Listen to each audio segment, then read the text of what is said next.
member to thrive and to become future ready within the greater community. This is a business meeting of the Board of Education, and we are pleased that you have taken the time to join us.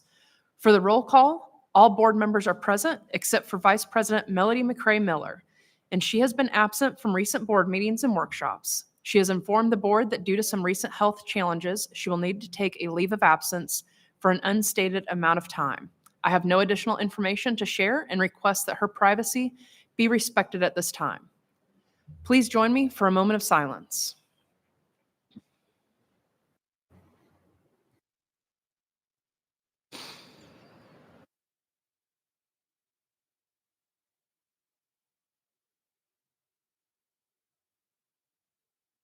Thank you. Our color guard tonight is from the Wichita East High School JROTC program. Please stand for the presentation of the colors, followed by the Pledge of Allegiance.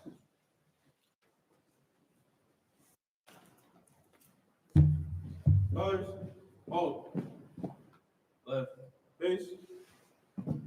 Reason, colors.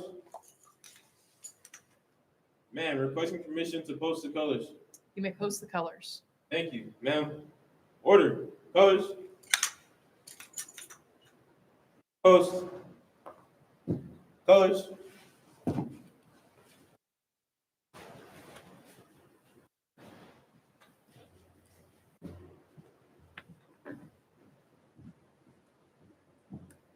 Colors. Halt. Post. Colors.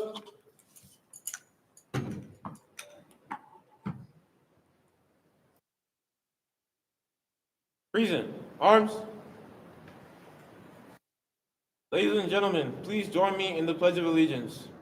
I pledge allegiance to the flag of the United States of America and to the republic for which it stands, one nation, under God, indivisible, with liberty and justice for all.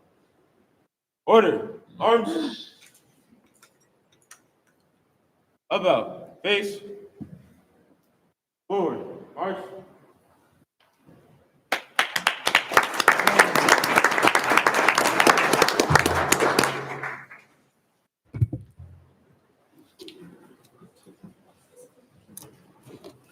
Okay, Latona, first item. Good news, Technology Future Ready Center.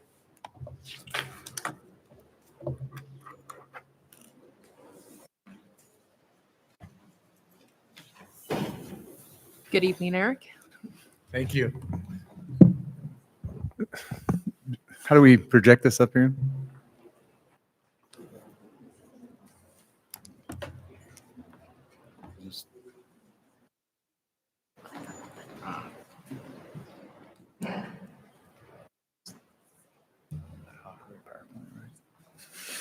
Yeah, I'm good there.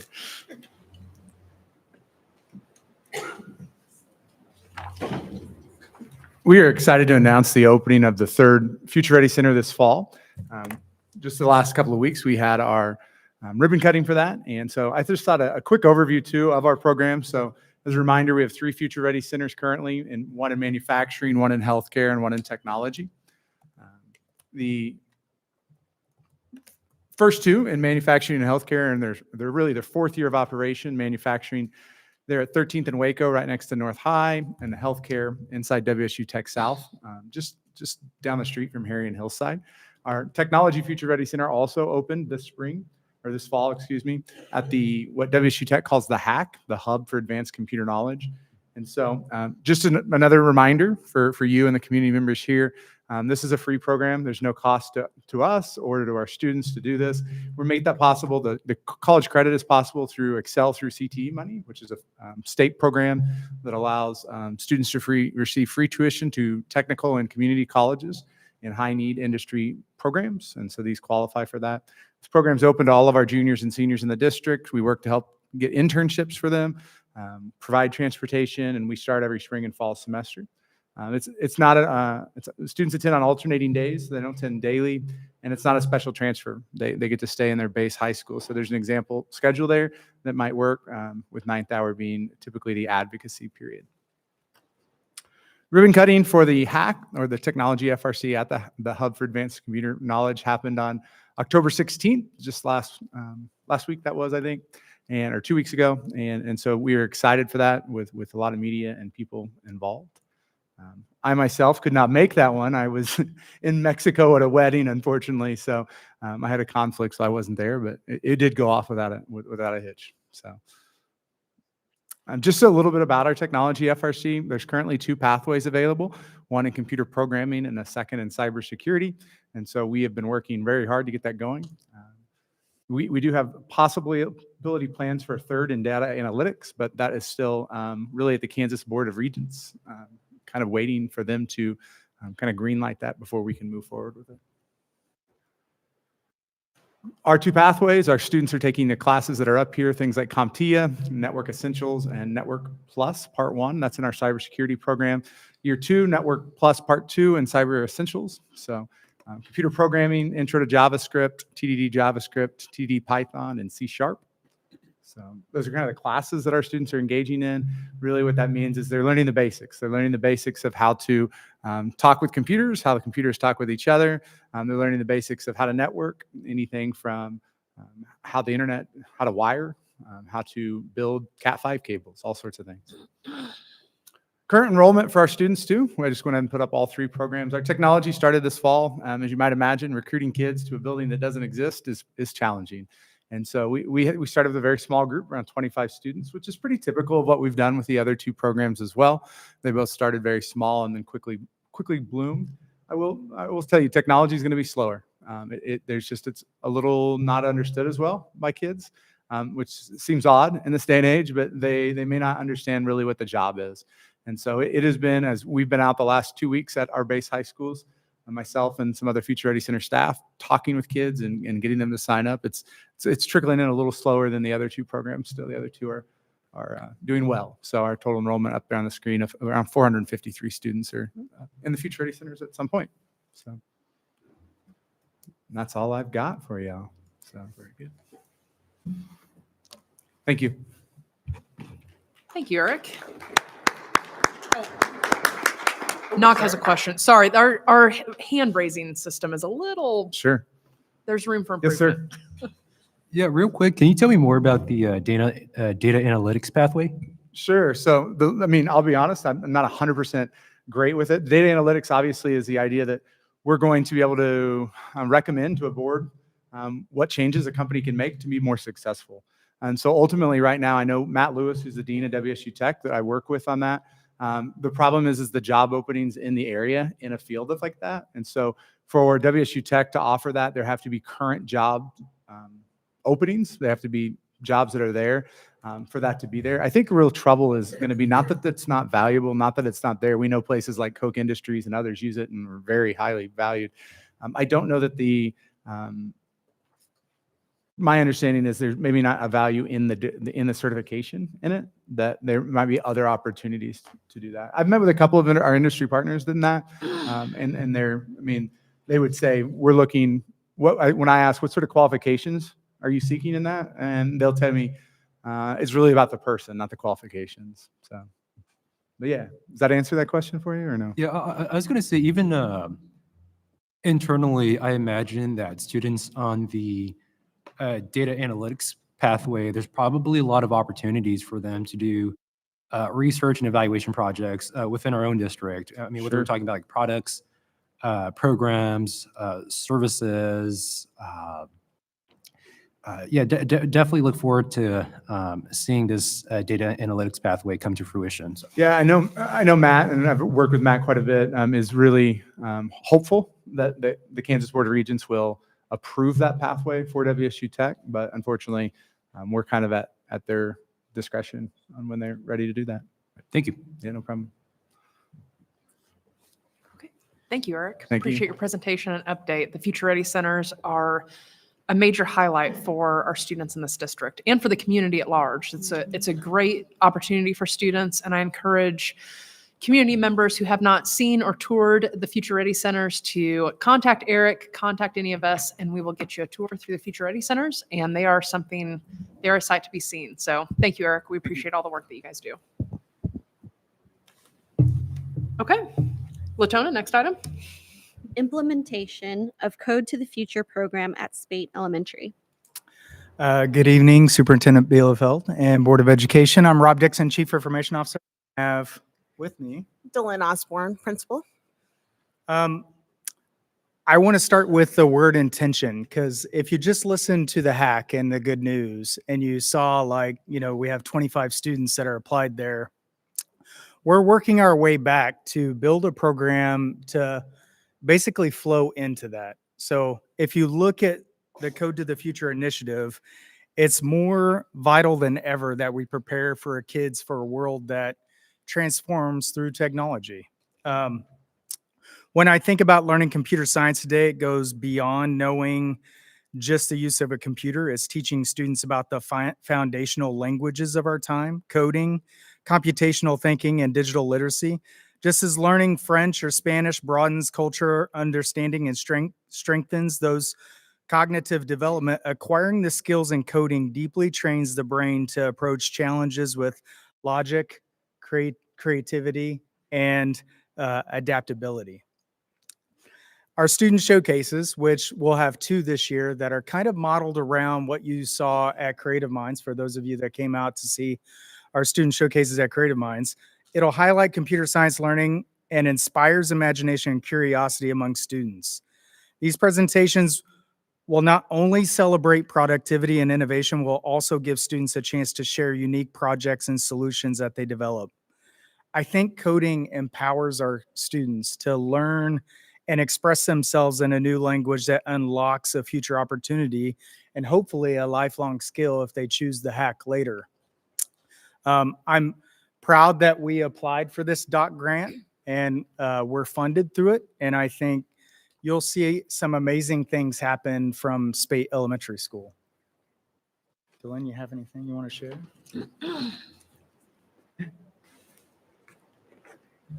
As far as how it's going, we got started kind of late just because of everything. The grant was awarded kind of late, so our training got started a little late. However, our teachers have been on board from the start. We did a half-day training during in report week, and but they were ready to jump in, using it on days when our coaches weren't even in the building, trying to figure out how to log our kids in. We have kids that during their free time, that's what they're choosing to do, is to go on and to practice or add to their projects that they are already doing.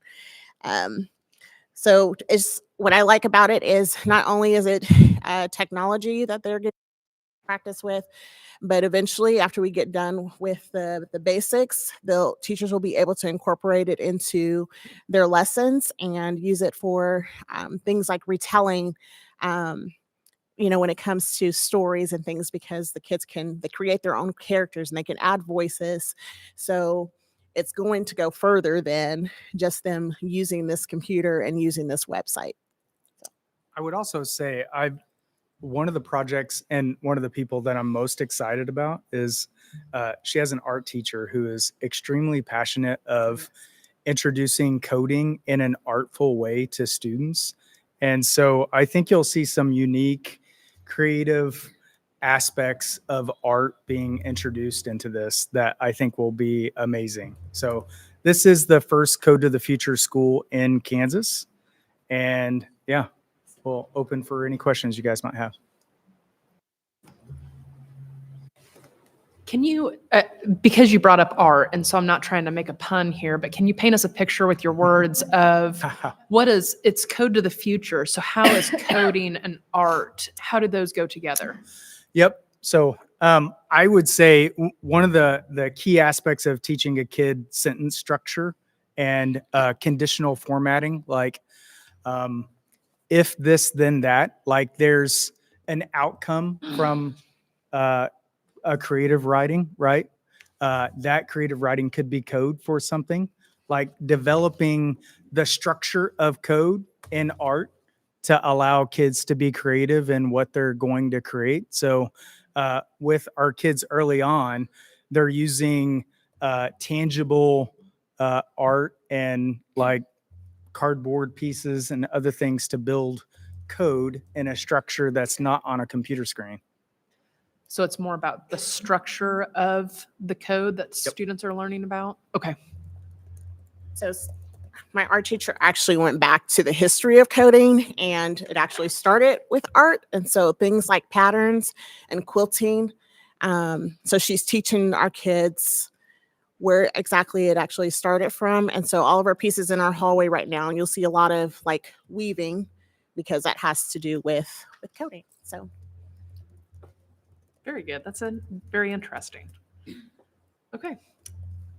Seeing no further questions from the board, thank you very much. And we appreciate updates on this to see how students are doing and excelling at Spade. So thank you very much. Okay, Latona, next item. McLean Science and Technology Magnet Elementary honored as a 2025 National Blue Ribbon School.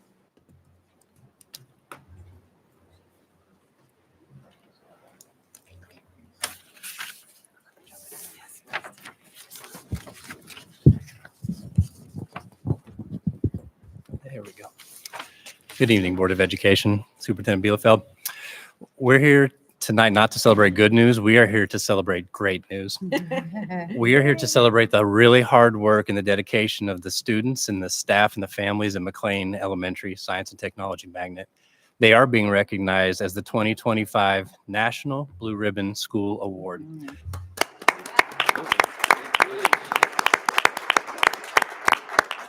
Briefly, this award is a big deal. There were only 3 schools in the state of Kansas this year that achieved this award. And since its inception, Wichita Public Schools has received this award 6 times. So this is really a big deal for Wichita Public Schools and for McLean. And I have the opportunity to visit McLean every month. And so I can tell you firsthand the hard work that goes into this award and truly the dedication and the fun that I see each and every day when I'm able to go there. So to talk to you more about what the programs are at McLean and that great work that they do, I'd like to introduce you to Tina Young, principal at McLean. All right. Thank you, Mr. Went. Greetings to our Wichita Public Schools School Board, our superintendent, Kelly Bielefeld, and elementary superintendent, Michelle Ingenthron. On behalf of McLean school community as principal, I'd like to express sincere gratitude to the state of Kansas for recognizing the hard work, dedication, and excellence that the staff and students at McLean Magnet embody every day. Our focus, like Chris said, is science and technology. Just in my short tenure there at McLean, I'm honored to serve with committed parents and staff on behalf of the students at McLean. For years, though, McLean has been known for its excellence in education and has earned already several Magnet Awards. The Blue Ribbon Award, though, recognizes the exceptional environment and support system that exists within our school. We are truly thankful for everyone's contribution to this remarkable accomplishment. I'd like to give Sarah Leonard, who is here representing our building leadership team and also as a 4th grade teacher at school. And then we have Tori Clark, who is also our ESOL teacher at our school. So at this time, Sarah, would you like to share? Sure. McLean is truly a special place to learn and grow. Our teachers and students are like family. Many teachers were once students here, and countless families return year after year. We take pride in knowing every student by name and creating a warm, home-like environment. Our success is as a result of dedication of our entire staff to our students and families. At McLean, we foster a community where curiosity drives learning, and every child is encouraged to explore, discover, and thrive. So I have a quick question for Mr. Went, maybe. I think he knows the answer to this. How many schools in Sedgwick County won a blue ribbon for 2025? 1. There was 1. Okay. So of probably 150, 200 schools in the county, Correct. it wasn't from one of the suburbs. It was from Wichita Public Schools. Am I That right is about correct. Okay, just making sure. Yes, Just making well sure. said. Thank you.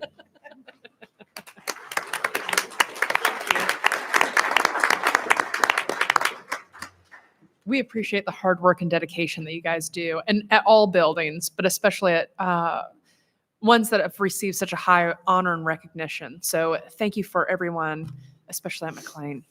Okay, Latona, next item. United Teachers of Wichita.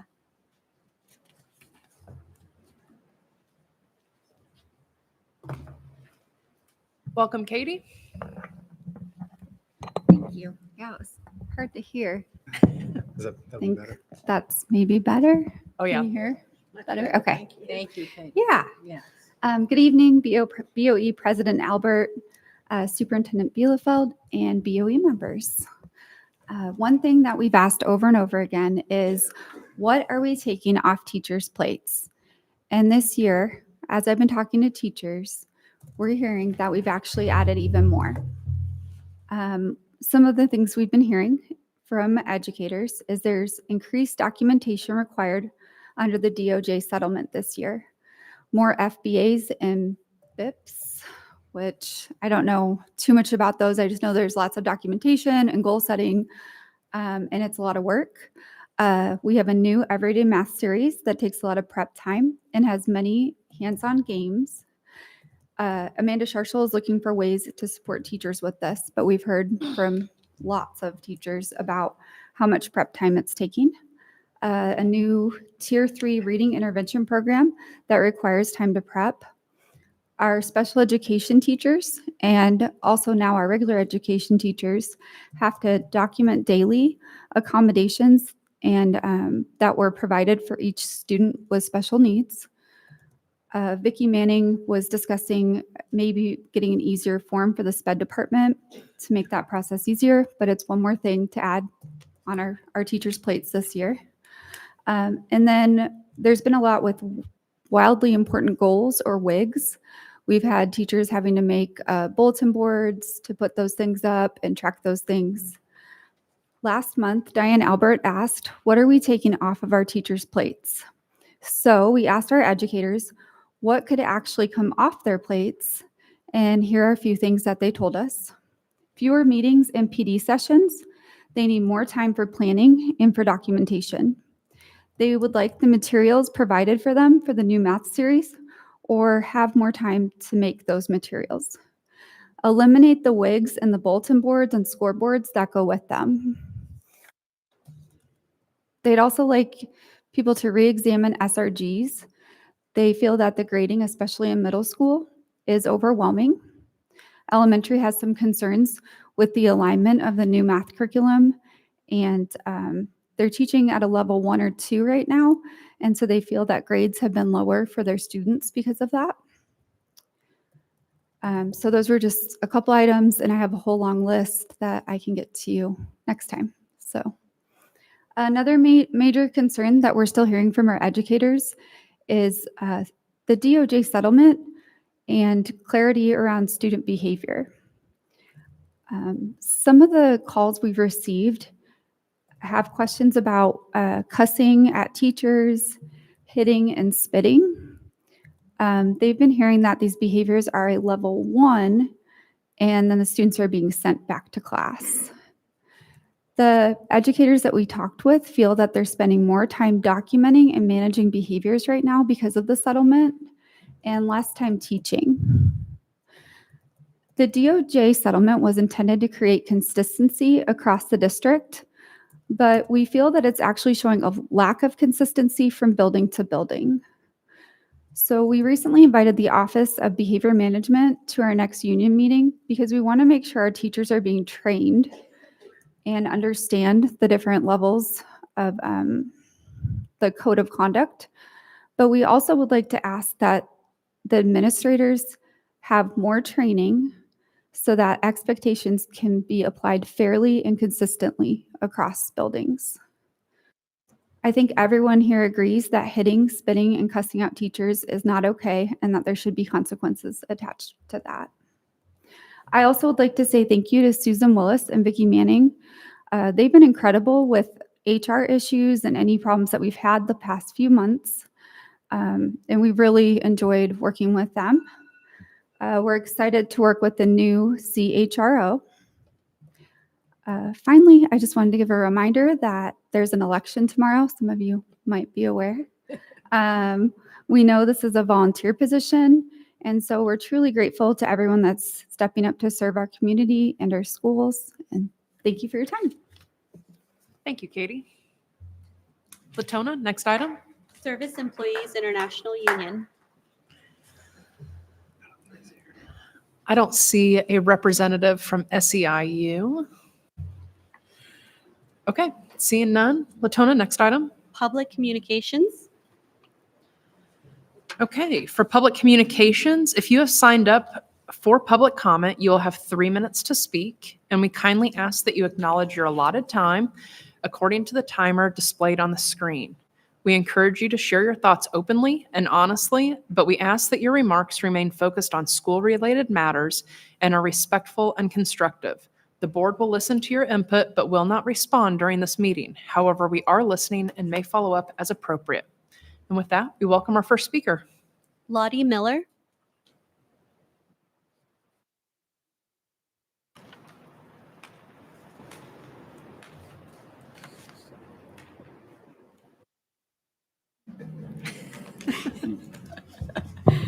Yes, I am Lottie Miller, retired USD 259 educator.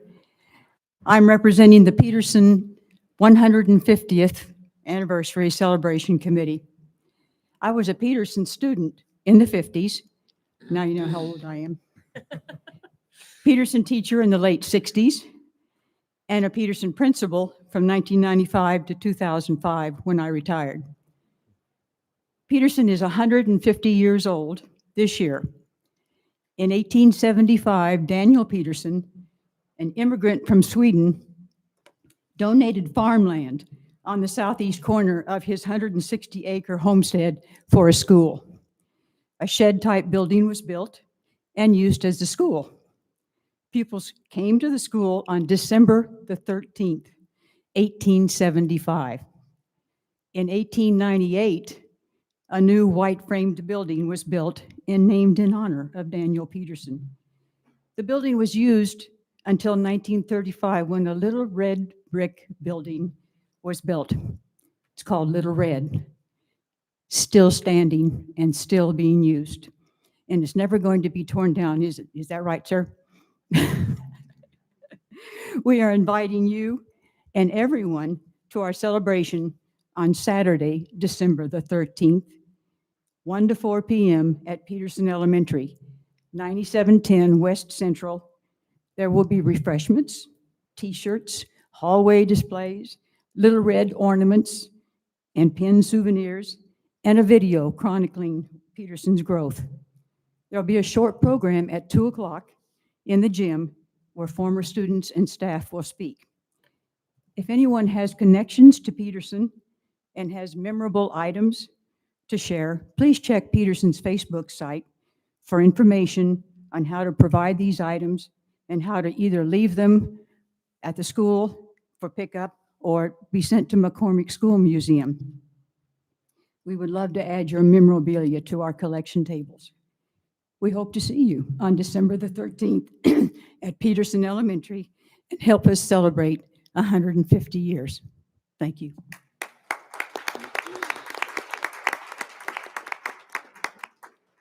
Thank you so much. Latona, next speaker. Dave Fish.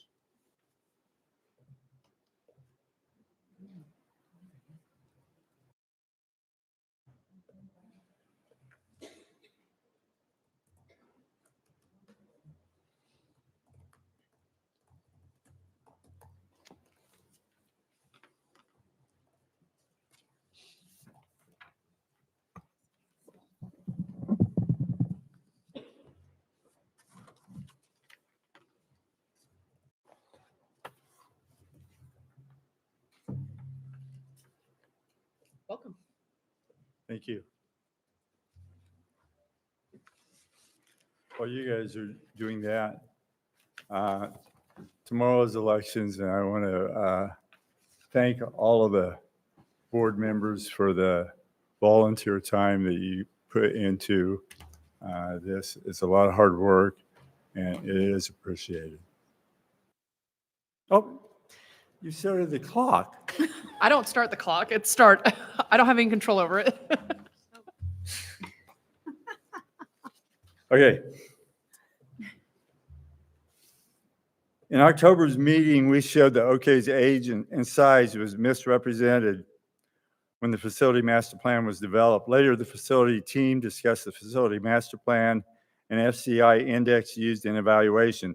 The team used an analogy of an old Pinto and a new restored Pinto, saying older schools with more maintenance should be replaced with new, comparing already misrepresented schools like OK to Ford Pintos, adding another level of misrepresentation. OK is not a Pinto. It's been successfully fulfilling a teaching mission which has supported for 150 years, just much like Peterson. Appeal for the Ford Pinto peak in 1974 and plummeted in popularity the very next year. One could respectfully ask if the facility master plan is actually a Pinto. With a failed special bond vote and advisories telling USD 259 leadership they lost the district's trust and support with a flawed plan and bond in a year's time, additions are being added to sell it, but will additions address root cause problems? The movie Moneyball is another analogy. Analytics have changed sports and business, but no analytics of facilities will be accurate with misrepresentation by basic core facts of age and size. BOE members, you really need to step up on this, I believe. Okay, factual restatement. Where are we? Got it. Okay. Facility master plan was based on a USD 259 narrative that replaced 60 to 80-year-old schools. Most of OK is an 11 to 20-year-old school, according to the 2024 plan. It's the facts. Tonight we'll hear about new tools. Will these tools correct age discrepancies in hybrid schools? Leaders first said not sure, then said probably not due to difficulty. Will OK's misrepresentations be corrected? Will other schools be treated fairly? Are leaders listening, board listening? Will there be accountability, transparency in this flawed process? On Halloween, these are questions that parents asked us on our driveway. Thank you, Mr. Fish.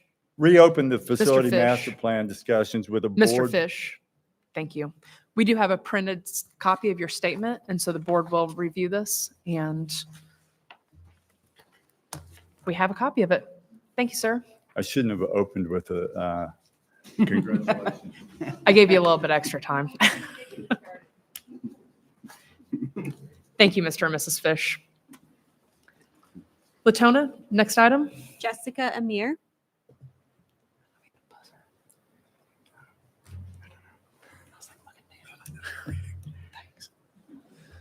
Good evening, members of the board. This past Saturday, I attended a racial and social justice summit in Topeka. The sessions I attended touched on elements of racial and social justice that were less familiar to me, especially the struggles Indigenous people face in the United States every day. We sang Kiowa songs about prairie dogs and learned how to find resources specific to our region in various fields, music, ELA, etc. And in reflecting with other attendees that attended lots of different types of sessions, what the entire conference came down to was, how can we better foster classrooms where all students belong? Not just students that look a certain way, get around a certain way, love a certain way, or pray a certain way, but actually everybody on purpose with intention, and making a point not to leave out students because finding materials and curriculum about them is inconvenient or challenging. Tomorrow is election day. We've all been noticing that. I would like to think that here in Wichita, there's something really special about being a Kansan. How many of you lived other places? People in Kansas don't act the way people in other states act. There is an ingrained part of us that wants to get along and find common ground and find a way to make things better for our people and our neighbors. And I would like to think that no matter what happens on the school board, that we will still work to find that common ground and help instill a sense of belonging for every single child that enters our classroom and every single teacher, educational support professional, and administrator in every building. And if our buildings are places of belonging for all students and staff, our students will learn, and our city will be stronger for it. Thank you. Thank you. Latona? Kathy Johnson.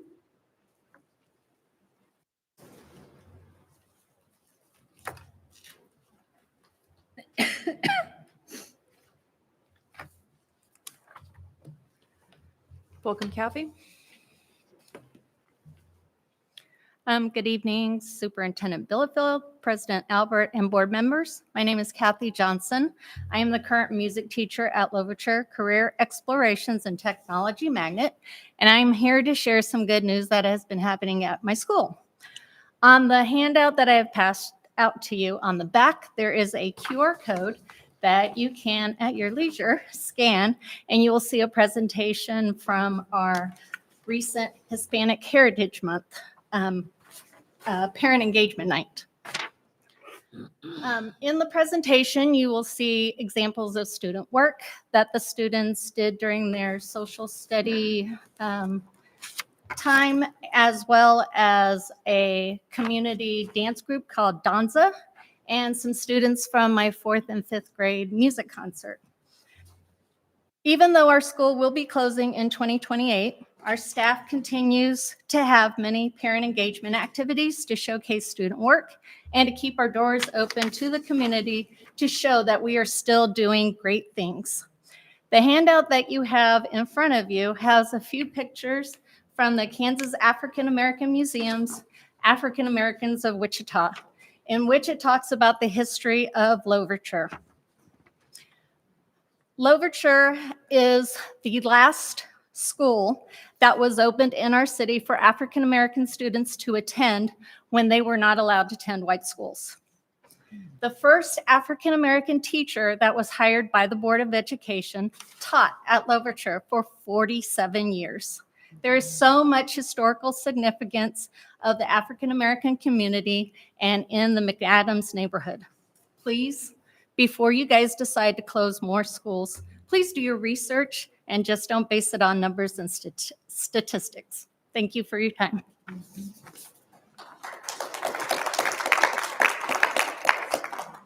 Thank you, Kathy. Latona, next item. Education, middle school opportunities. All right, I'll have Dr. Hatfield come forward. And we are going to share about all sorts of things. Board presentation by committee. How does that sound? Entourage All right, we love it.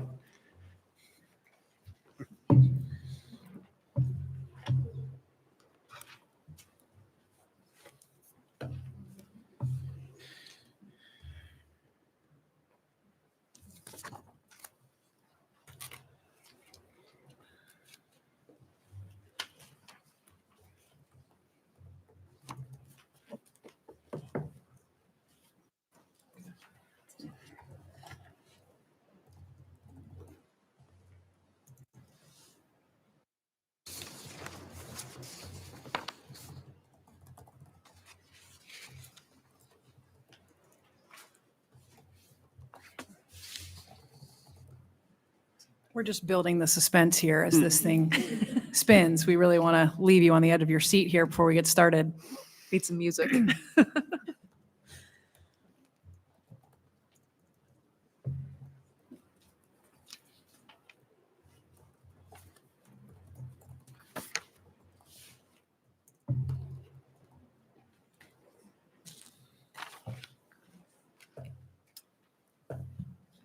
Thanks, Isaiah. All right.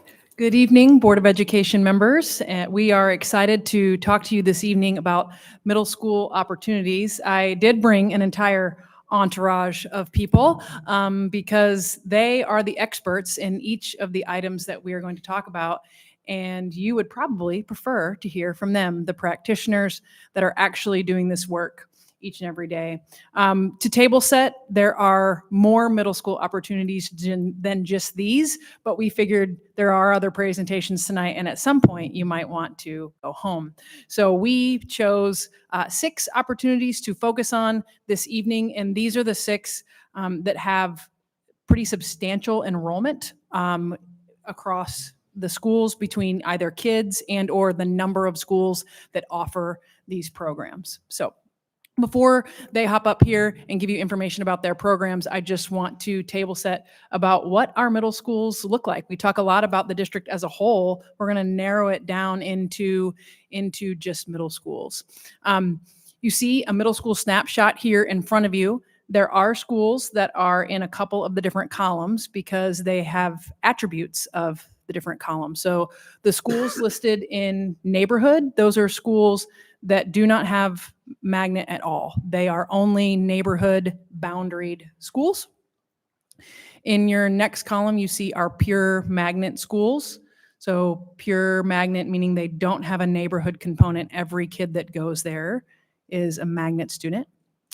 You will also see neighborhood magnet, which those are the schools that have some students are neighborhood kids and some students are magnet kids, and they're in the same school. And then you have our K-8s. The K-8s are listed in other columns because they are other things, but they are also K-8s. And then our special programs in schools, which do not have a boundaried area and are also not a magnet. You will notice Gordon Parks is the most unique because it's in 3 of the columns. Gordon Parks, the elementary, is a neighborhood magnet. The middle school is a pure magnet, and it is a K-8. So that is why Gordon Parks is on there 3 times, the most unique. There are 21 total special programs and middle schools / K-8s in the district. Those schools house 6th, 7th, and 8th grade. That's what we're talking about this evening. You can see our 6th, 7th grade, and 8th grade enrollment. They are all just over 3,000 kids in 6th, 7th, and 8th grade. And then you can see the male and female breakdown in those 6th, 7th, and 8th grades. Interestingly, our 6th graders is the most male heavy. Usually it's pretty 50-50. That one got a couple percentages up on our male students. And there are 9,351 middle school students total in our district in 6th, 7th, and 8th grade. And you can see the demographic breakdown of our middle schools. And you guys know well what the breakdown looks like in our district. So comparing what our middle schools look like compared to the district as a whole. The other is American Indian, Alaskan Native, Pacific Islander. They are all combined together because they are all less than 1% together. So that's what the other category is comprised of.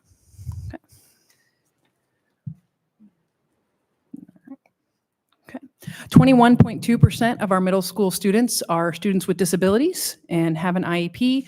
Just a reminder that in Kansas, that includes gifted students. Kansas is actually one of only 2 states that includes gifted under the special education umbrella. So that 21.2% does include gifted students. And then finally, 29.4% of our middle school students are English language learners. And that is, they are currently English language learners. Those are not students who have passed the CALPA and been taken and had a monitored year and then been taken off. These are active English language learner students in our middle schools. That is both newcomer and non-newcomer English language learners. Okay. So now that we have a little snapshot of what our middle schools look like, here are the programs that we're going to highlight tonight. We're going to talk about after-school program, then we're going to talk about athletics, fine arts, leadership, which is the middle school version of JROTC for those of you making notes and wanting to compare the programs between middle school and high school, VEX Robotics, and then the Wichita Academic League, which is our middle school version of basically Scholars Bowl. For high school, again, if you're wanting to compare programs. They are all prepared to come up and chat, and so we're going to let them come up in order. They will introduce themselves, and then at the end, on the question slide, I have everyone's picture on there and their name because you're probably going to forget as they all come up here, and I would like you to be able to address them by name instead of being like, hey, the one that talked about. That might help all of us as we navigate the questions portion. We are going to have a couple of speakers on some of the topics. So just to lead that off, after school program, we're going to have two sets of speakers because we have some middle schools that run a YMCA-based after-school program. They're going to go first. And then we have other schools that run their own after-school program, and they're going to go second. So you'll get to hear about both of those. And then our Vex Robotics, they are tag teaming tonight as well. So without further ado, I'm going to hand it over to Mr. Henning to start talking about the after-school program. Thank you, Dr. Hatfield. Good evening, board. My name is Jake Henning, and I'm the principal of Mead Middle School. I believe the Mead after-school program's greatest impact has been the strong, positive relationships our staff have built with students. It has given them the opportunity to share passions that aren't always possible during the regular school day. As a result, students feel safer and more connected to our staff and school, a fact demonstrated by a 5.4 increase in positive responses on our fall safety and belonging survey compared to last year. Now in its second year, the program continues to thrive, thanks in large part to the outstanding leadership of our program coordinator, Danielle Radcliffe. Hello, my name is Danielle Radcliffe, and I am the after-school program director at Mead Middle School. Our after-school program is a partnership with the YMCA. It has been a great experience, and we have 12 schools in our program total. The YMCA provides field trips, supplies, staff compensation, and support to be able to bring a variety of clubs and experiences to our students. The first thing that makes the program unique is my staff. My staff brings to life so many clubs for the students, ranging from sewing to agriculture to gaming to sports and so much more. The second thing would be the field trips. The students get to go ice skating, that was today, roller skating, bowling, and more. Some students haven't had the opportunity to experience these activities, and this gives them access. The third thing would be our study hall. Each day we work on math or language arts if they do not bring work from class. It allows students to get extra time to finish work and practice skills they need. The program has been amazing for the school. When I started 12 years ago at Jardine, I was hooked in with my own club and saw the effect with the students. When students have a club, they have a sense of belonging and ownership of the school. The students want to be there and in turn act accordingly to that goal. When I was moving schools, I looked for a place where I could bring the program, and Mead was the home for us. The program started last year with 4 staff, and now we have over 20. This program is my passion, and I hope to keep it going for many years. Thank you.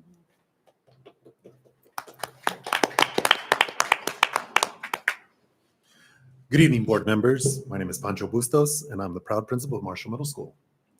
Thank you for giving me a few minutes to talk about Marshall's after-school program.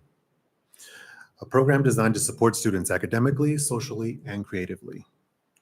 Each afternoon, our program begins with something simple but powerful: free snacks for all students. We know that hunger can be a barrier to focus and participation, so this ensures that every student starts with the afternoon ready to learn and be engaged. From there, we offer tutoring sessions led by teachers and peer mentors. These sessions provide targeted academic support, helping students strengthen skills, catch up on missing work, and build confidence in smaller, more relaxed setting. From there, we offer, but academics are only a part of the story. Marshall's after-school program also offers a wide range of enrichment activities that give students a place to explore their interests, discover new talents, and build community. Our lineup includes intramural sports, encouraging teamwork, fitness, and friendly competition. Coloring and Crafts Club, which offers calm, creative outlet for stress relief. GSA, providing a safe and welcoming space for students to express themselves and support one another. Esports, where students can build strategy, cooperation, and digital literacy. Cheer Club, promoting school spirit and leadership. Yoga, helping students practice mindfulness and manage stress. Board games, which foster problem solving, patience, and social skills. Stage design, giving students hands-on experience in creativity and production. And last but not least, instrumental music, where students can explore rhythm, melody, and teamwork through performance. Together, these offerings make Marshall's after-school program more than just an extension of the school day. It's a safe, inclusive, and engaging community hub that meets students where they are and helps them grow in every direction possible. We're proud of what we've built, and we're excited to see how it continues to evolve with the support of our staff, families, and of course, this board. Thank you for your time and for your ongoing commitment and support of our programs that help our students thrive beyond the classroom.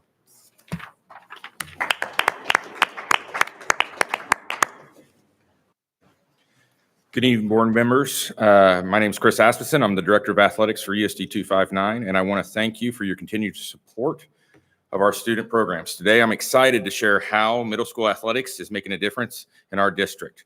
Our program offers volleyball and cross country in the fall, basketball in the winter, track and field in the spring. These sports serve more than 1,000 students across middle schools, giving them structured opportunities to stay active, work as a team, and grow personally. Athletics isn't just about competition, it's a strategic investment in our student success. Student athletes attend school more regularly, show stronger engagement, and often perform better academically. These also develop resilience, leadership, and social skills that carry into the classroom and beyond. For many, middle school sports are the first step towards high school excellence. We're proud of what sets our programs apart. We prioritize access for all students, regardless of background or ability.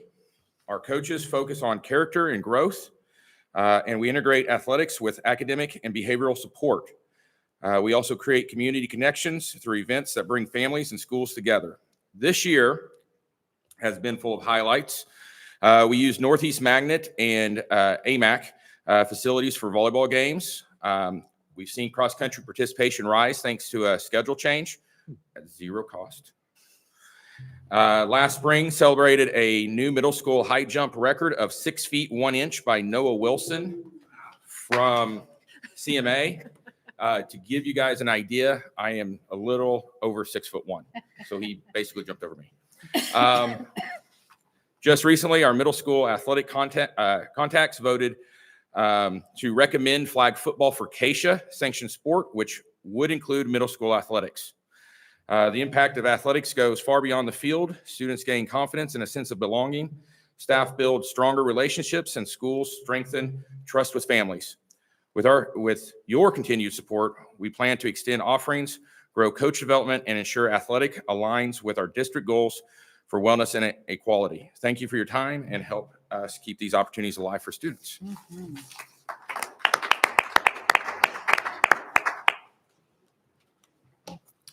Good evening, everyone. Sean Chastain, Fine Arts.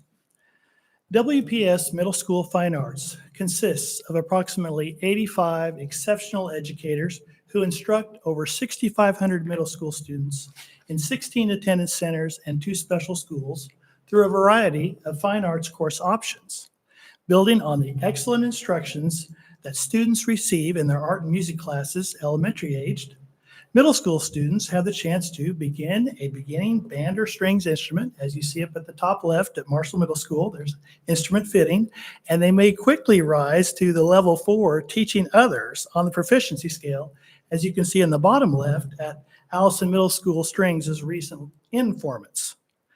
Middle school students can also join a choir, as evident in the top picture there from Coleman's recent fall choral concert. They may also continue developing their art-making skills, and if you'll notice in the 2D submission from Curtis, the horse is entitled Fierce Stallion, which is right next to Meade Middle School's stunning stamped ceramic chili bowl.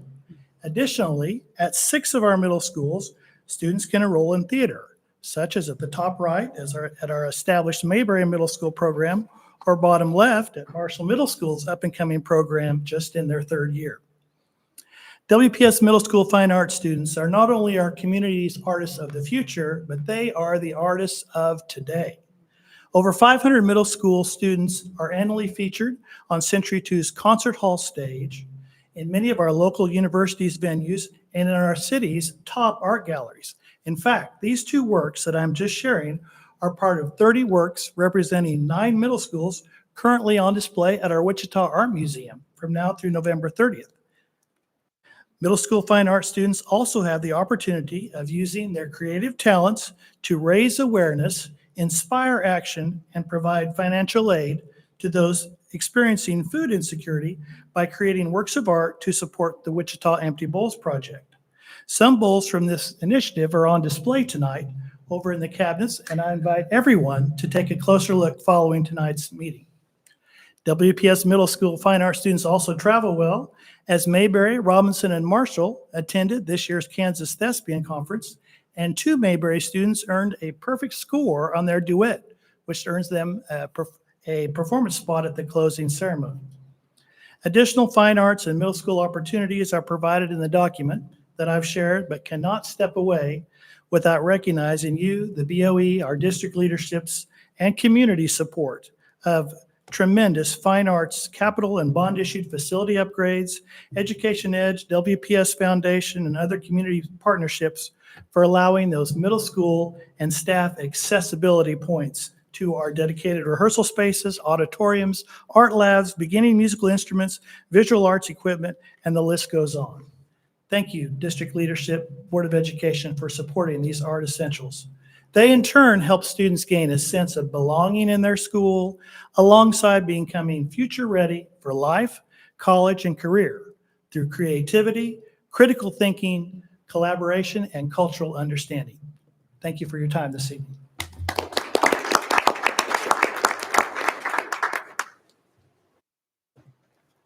Good evening. My name is Sergeant Joseph Clay, and I'm proud to serve Wichita Public Schools as a leadership instructor at Hamilton Middle School. For 30 years, our leadership program has been transforming students here in Wichita Public Schools, and tonight I want to share a little bit about why that program matters.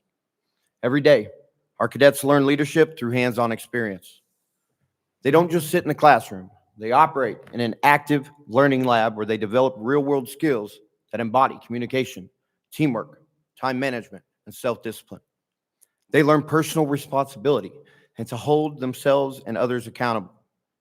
They practice career readiness and begin to develop self-confidence and focus. They train in physical fitness and health, and they even gain access to a plethora of scholarships and internships that open doors for a future of limitless potential.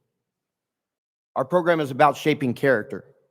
Cadets take on leadership roles. They learn how to influence their peers in a positive way and apply the process of ethical decision-making.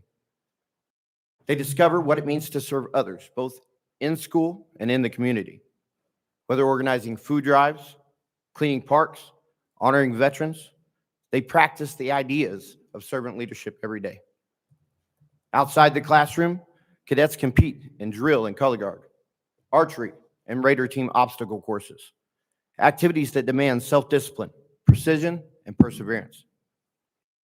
These aren't just contests, they are crucibles meant to test leadership under pressure.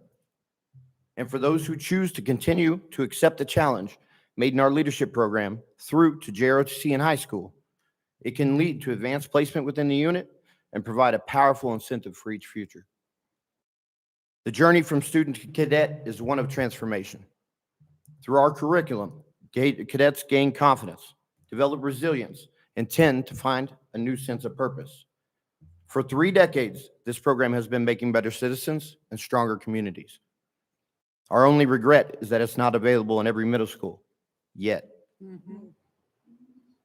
Imagine the impact if every student in Wichita Public Schools had the opportunities that we provide.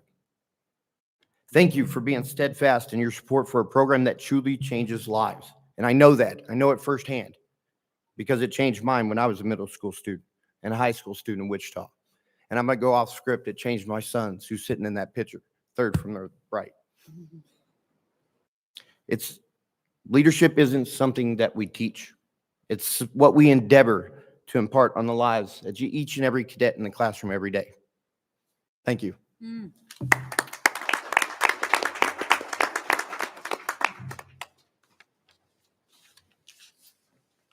Good evening, Superintendent and Board of Education, and I just want to thank you guys for allowing us to take a couple minutes of your time to speak about something that both Mr. West and I are very passionate about.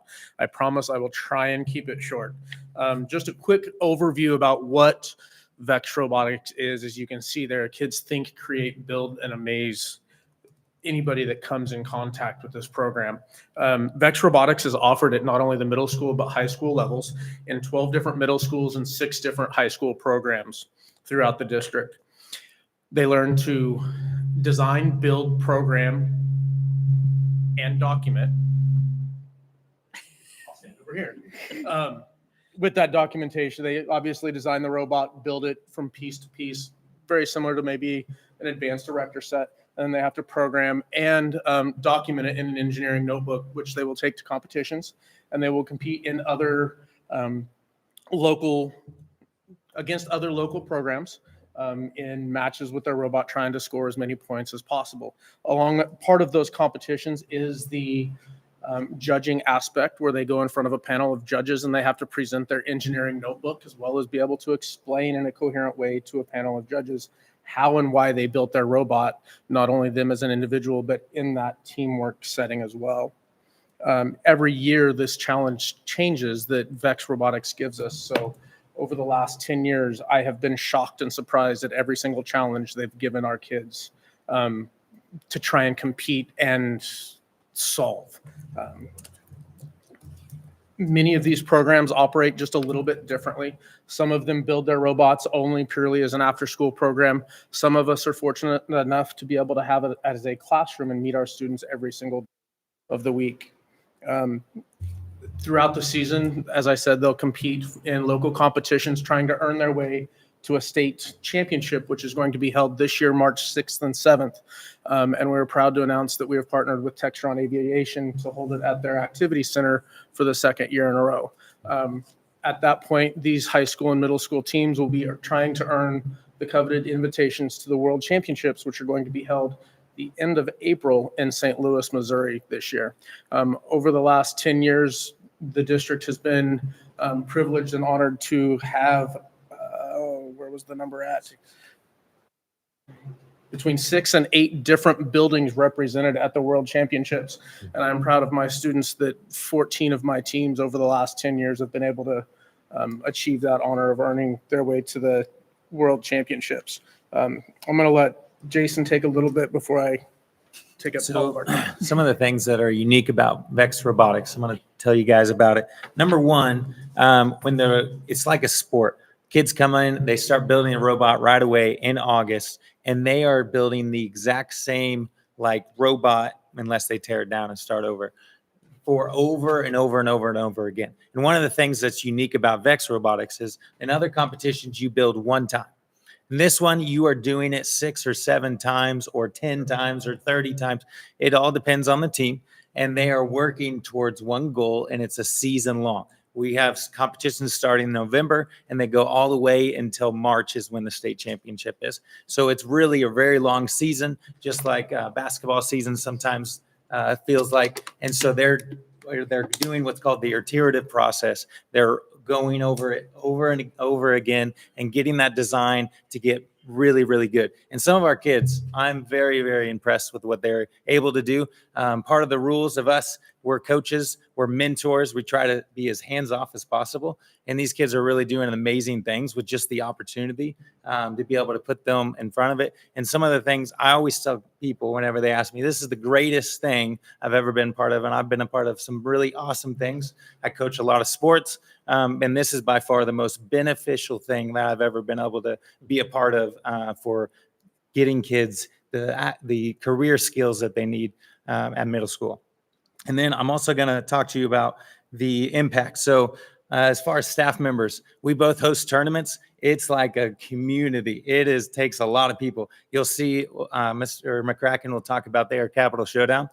It is a team of people. It's not just a little bit. It's not just him and I. We're asking teachers, we're asking parents, we're asking aunts and uncles of the kids. The kids themselves volunteer, our AVID kids, our Stuco kids, they're all volunteering at our competitions. Like, it is a really big deal to get everybody involved in these competitions. And then one of the other things is the impact. There have been so many kids that now go into the Future Ready centers because they're coming into our classes. So they're going into engineering fields. I stay in touch with several of my students, and their plans are engineers. Their plans are designers. Their plans are computer programmers. And so even though they might not have started that way, once they go through our program, they're going to those careers that we highly need. And I think that's all I have for that one. And just to touch one more thing on the impact of students, the first time I took some of my students to one of our larger national competitions, it was one of their first times to even leave Wichita, let alone the state line. I can tell you several stories about students that are like, just not meant for right here, but I'd love to chat with you about it. But he did bring up the Air Capital Showdown and just the amount of people that it takes to run that thing. I want to first thank all 70 of the volunteers that are going to be helping us over this 3-day competition, and our wives who have had to put up with us spending countless hours on planning and organizing this event, which we are going to be hosting this Friday and Saturday, open to the public, 9 o'clock to about 4 o'clock. We'd love for you all to come out and join us. Corey, what's special about a signature event? The signature event is special because we invite teams from all over the world. Currently, we have 53 teams from 8 different states and Canada that are going to be joining us. As far as Washington, New Jersey, California, I don't have the exact numbers for each state here in front of me, but 27 of the 53 will be represented by Wichita Public Schools. To earn the label of a signature event, we have to apply through the Robotics Education Competition Foundation, and they have to then grant us that ability to offer this as a signature event. And what is so special about this versus a local competition where you're trying to earn invitations to the regional championship is we are actually going to be able to hand out 3 invitations directly to the World Championships as a golden ticket as such. We have several sponsors that have come in and helped us, NWI, Koch Industries, the WPS Foundation, NIAR, and Viking Wheel Blast Systems are just to name a few that have just stepped up and helped us with this to be able to host this fabulous event this weekend at Century 2, and we'd love to have you guys come out and join us. Most of the time, they're in a middle school gym. This time, it's at Century 2. That's very cool. Thank you, guys. Thank you. Good evening, board members, and thank you for having me. My name is Jonathan Nichols, and I am the commissioner for Wichita Academic League, or WAL. We also call it WAL. WAL is a middle school quiz bowl competition that gives students a chance to showcase their academic skills in a fun, fast-paced environment. It started as part of National Academic League, but 3 years ago, our coaches decided to switch to a different format, and WAL was born. We're modeled after High School Scholars Bowl, and students love it because, as one told us, it's like Jeopardy and it's fun. Here's how it works. 2 middle schools face off in 3 rounds of trivia. Points are tallied after each round, and the team with the highest score wins. The questions cover a wide range of topics: social studies, literature, science, math, fine arts, current events, and even pop culture.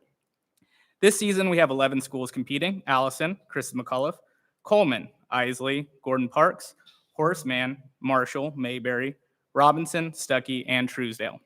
We hope to add even more schools in the future. Any students in 6th grade through 8th grade who is in good standing can join, and WAL is one of the few competitive activities available to 6th graders. That's one reason students love it. They get to work in teams, build confidence, and learn things they wouldn't normally learn in class.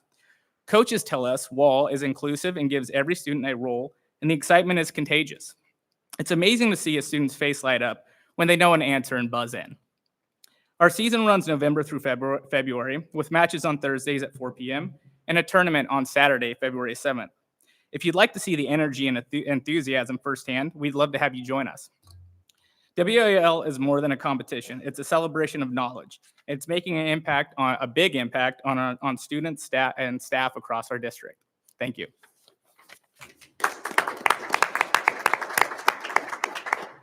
Before we get to questions for I'm assuming mostly these amazing practitioners, I just want to highlight one of the reasons this presentation is important is activities of any kind are one of the best interventions we have. Academically, all the research talks about if you're involved in school and you're participating in something, that your academic scores are typically better. And socially, it's a social intervention that allows kids to have a safe place where they belong at school, and it connects the staff members that support these activities better to the kids and to the school. So we are proud of all of the activities that we have. Thank you for letting us highlight these 6 tonight. And as I said, here's the names of everybody if you have questions and there's a specific person you want to talk to, so that way you can get them all by name and or look this up later and say, tell me when you told me I needed to come to an event, because you got a lot of public service announcements and your calendars just got more full because of this presentation tonight. So thank you all, and we're happy to take any questions that you have. Okay. Thank you. Kelly? Before the questions start, I just want to lift up one thing.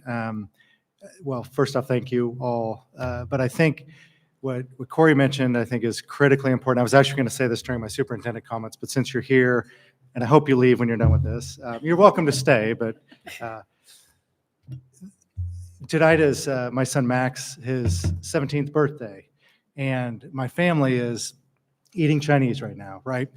And it's one of the things we do in public education is we give up time for our own kids for everybody else's kids.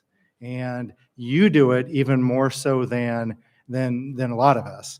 I remember when I coached ninth grade volleyball, I knew nothing about volleyball. I was at Goddard, but I liked Tish Dimmick and she invited me to, and they needed a coach.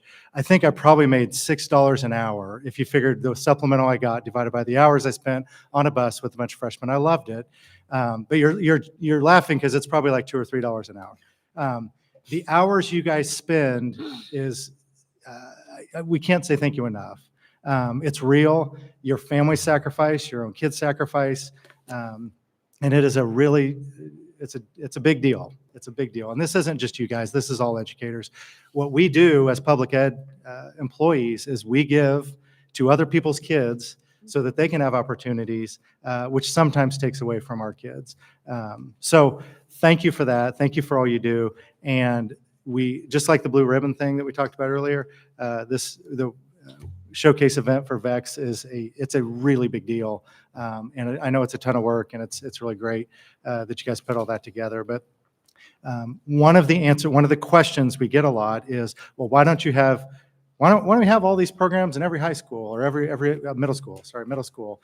And one of the answers to that is because it does take a huge commitment and a lot of time. And that's a lot to ask of people that are trying to maintain a work-life balance. So thank you for doing it. We want you to keep doing it because our kids, it's worth it. Our kids benefit from it. But I do want to acknowledge to you and all of our sponsors at the middle school level, it does take a lot, and it's a sacrifice. So thank you all. Very good. Knock? Yeah, thank you all for presenting. As a board, as a district, we need to safeguard and ensure access to extracurricular activities and addressing barriers that make it difficult for either students to participate in these activities, or especially for staff members to be able to provide these opportunities. I have two questions. The first one of which has to do with the after-school programming. Are there any fundamental differences in the after-school programming between the YMCA run programs versus the school run programs?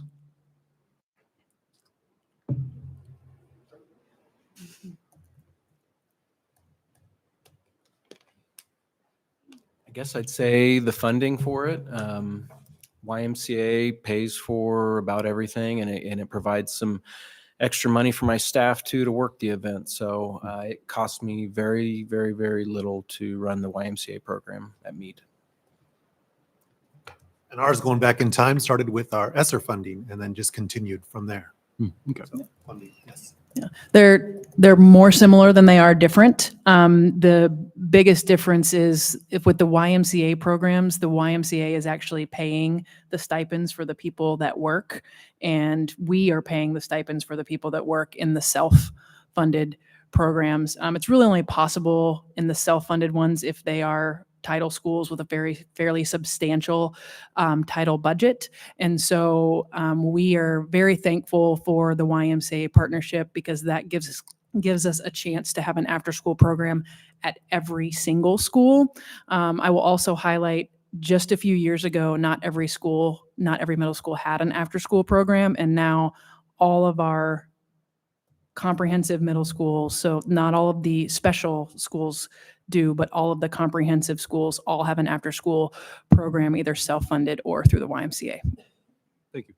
And then the second question, I'm wondering what the strategy is to ensure the leadership program is in all of our middle schools. Do you want me to answer that? Okay. So Part of it is choice for the building. Leadership is an elective class during the day. So a lot of these activities were more after school. Leadership is an elective class during the day. And also there's the components after school like drill, Raider, archery, color guard, those sorts of things. So it's really a matter of, do we have the space to house a leadership program? They take up a lot of space in a good way. I say that lovingly, but they've got all of the uniforms and they have to have space to practice marching and all of that. And then what are we giving up to offer that elective? So in some community schools, it might be another elective that's actually more popular. And so that makes more sense. So I'll give you an example. We surveyed Isley and said, what sort of electives might you be interested in as we transition Isley to a K-8? Leadership is not one of the ones that community highlighted at the top of their list. And so we will do things like have Spanish as an elective at Isley once we get it to a full K-8 instead of leadership because of what that community desired. So there's a little bit of what does the community need and desire, and what is our capacity to do it? But it's an elective class, so that's a little bit different than all of the other programs. Thank you. Thank you, Knock. Stan? Thank you. We just got through the summer of where we constantly reminded ourselves when we were passing a budget that we can do anything, but we can't do everything. And so but I think we try to keep that in mind, the board does.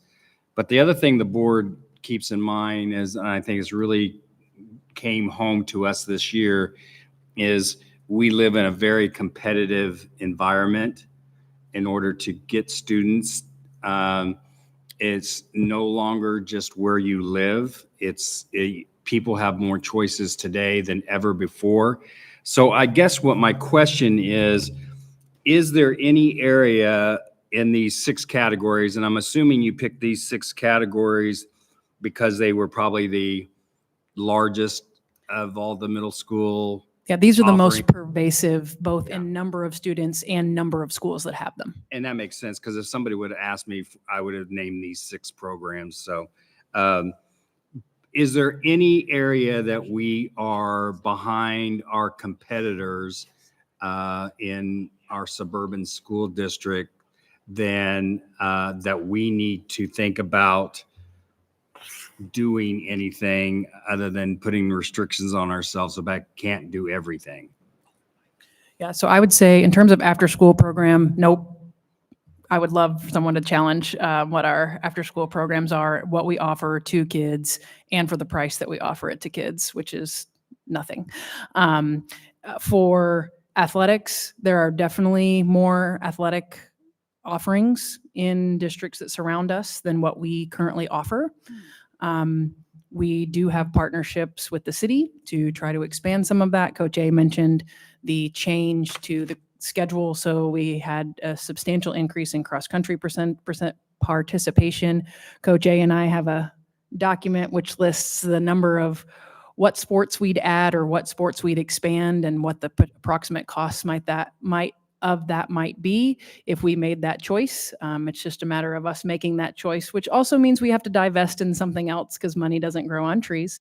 Fine arts, no. I would put our fine arts there, Sean. Our fine arts. What's the award that our school district wins every year, Mr. Chastain, related to fine arts? Ninth consecutive year of best community for music education. So come on and bring it with the fine arts a little bit there. Leadership is something that's very unique. So that is very unique to us. JROTC exists in other places, but leadership doesn't. Vex Robotics, other schools have Vex Robotics, but I think where we've expanded and our participation and what our kids are doing on the national scale is excellent. Obviously, we would love to continue to offer that, and as many schools would have it. And as Mr. Nichols mentioned, we just transitioned to WAL instead of NAL, National Academic League, and we are up to 11 schools and participating, and we would love to expanding that. That is something that is unique to it's Wichita Academic League, so it's just our schools competing against each other. Some suburban schools do have like a quiz bowl or a scholars bowl that's similar in format. It's just a different name. I appreciate you making my point, Dr. Hatfield. 5 out of these 6 categories were either unmatched, we match, we're competitive, or we have a slight advantage or maybe a slight disadvantage. There's one category that I feel that we are definitely behind, and that is athletics and our offerings. When the timing is correct, and it's nothing that could be done overnight.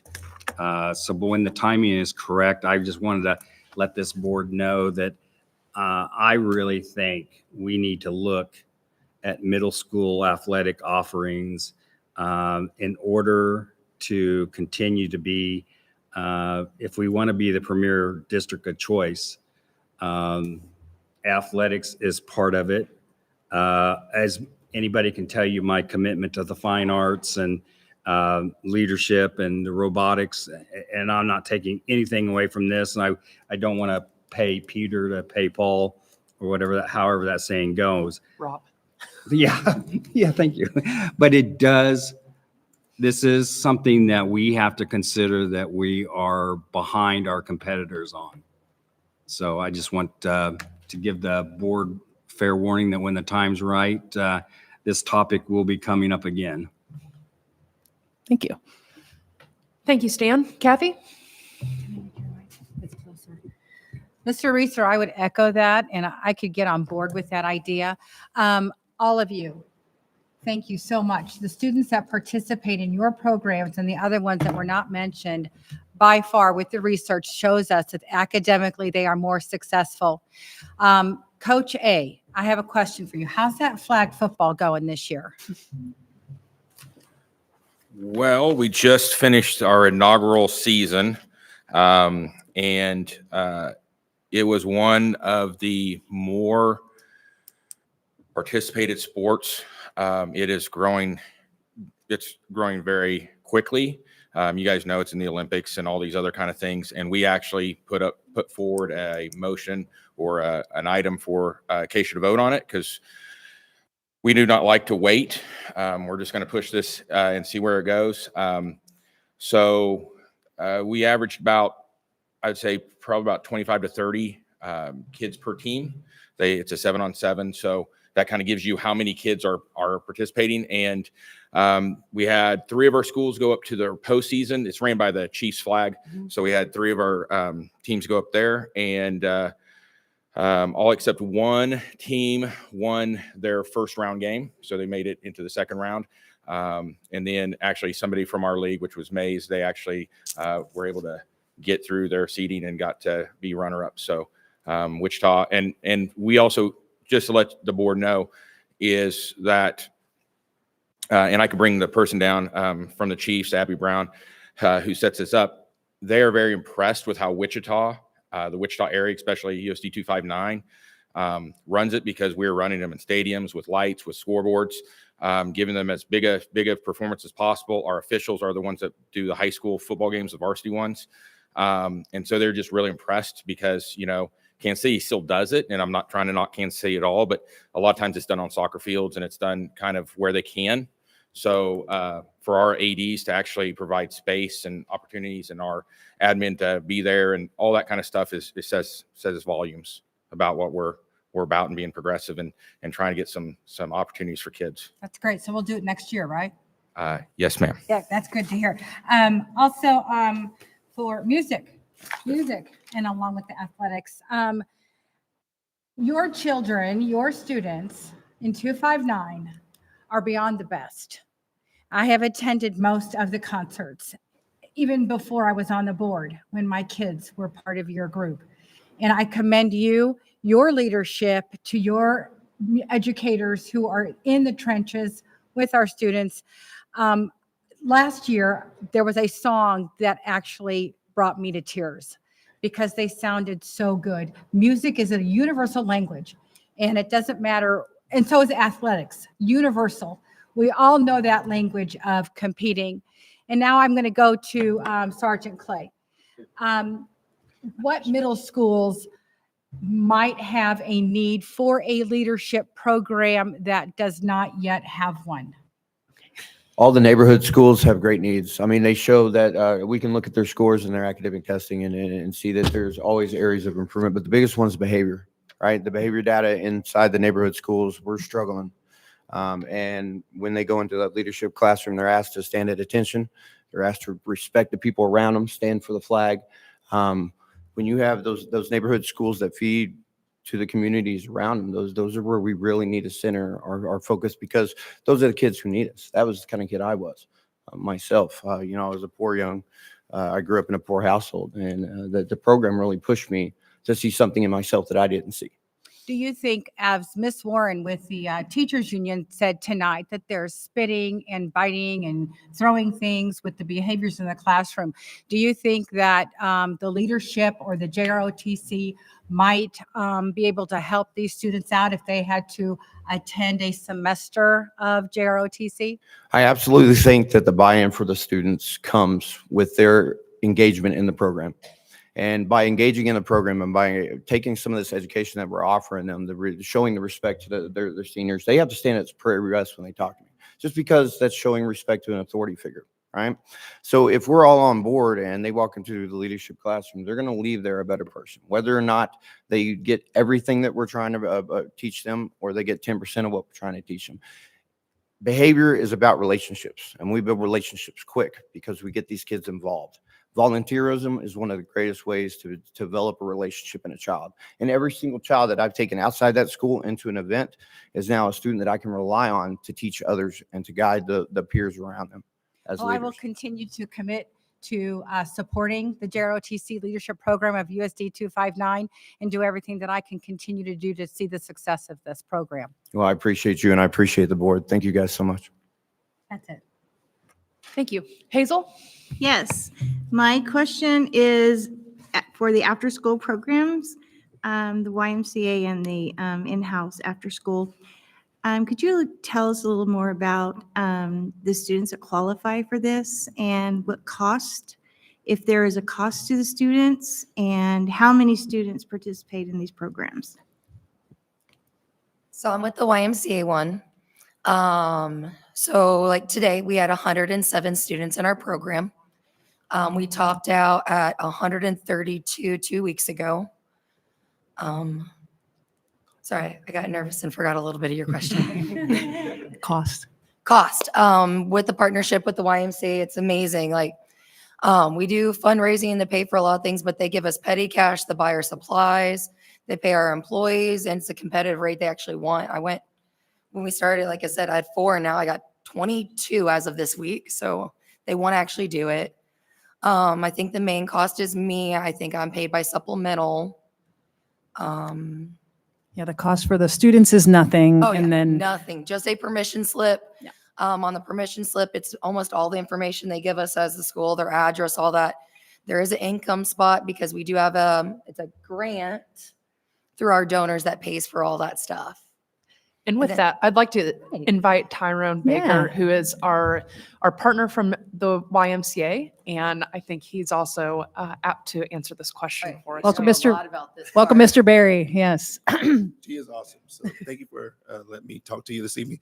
Excuse me. So yeah, just real quickly, we've been together at YMCA in the district for 32 years doing this program. Way it is formed is that the district has came along and said, we will pay for the site director, which is like Ms. Radcliffe, and then the YMCA will pay for all of the rec leaders. So that could be anywhere from 20 people at a site to 30 people at a site. And then also the district will also pay for the late buses, which is a huge important part because if the kids can't get home, they're not going to come to the program. But then the YMCA will come along and say, pay for the rec leaders, pay for the petty cash, which gives the site directors money to buy different things for the programs. We also pay for all the field trips too. So it's a unique partnership. Like I said, 32 years old now. I do believe the program right now, it will hit 3,000 kids enrolled by next January or February. So it's a huge program. So say a little Wichita, but we're a big city, and we have the largest middle school program in the nation right now. So it's thriving. It's really going well. So That's amazing. So I have a second part to that question. So what determines which program they participate in, whether it be the YMCA or the in-house program? The principal makes a choice based on what budget they have and how they can fund it and how they want to run it. So that determines what which program each student is placed in. Yep. Okay. Each school has one or the other. Correct. Each school has one or the other. Okay, I was confused about that. And students who qualify are all of them. Okay, You come to school here, you can come to after-school program. great. Thank you. Thank you. Thank you. Julie? So, and maybe this is a question for Superintendent Bielefeld, I don't know, but do we have students that want to participate in some of the options that we don't have programs available? I mean, what is needed for us to expand? this One specific program or all of them in general? All of them in general.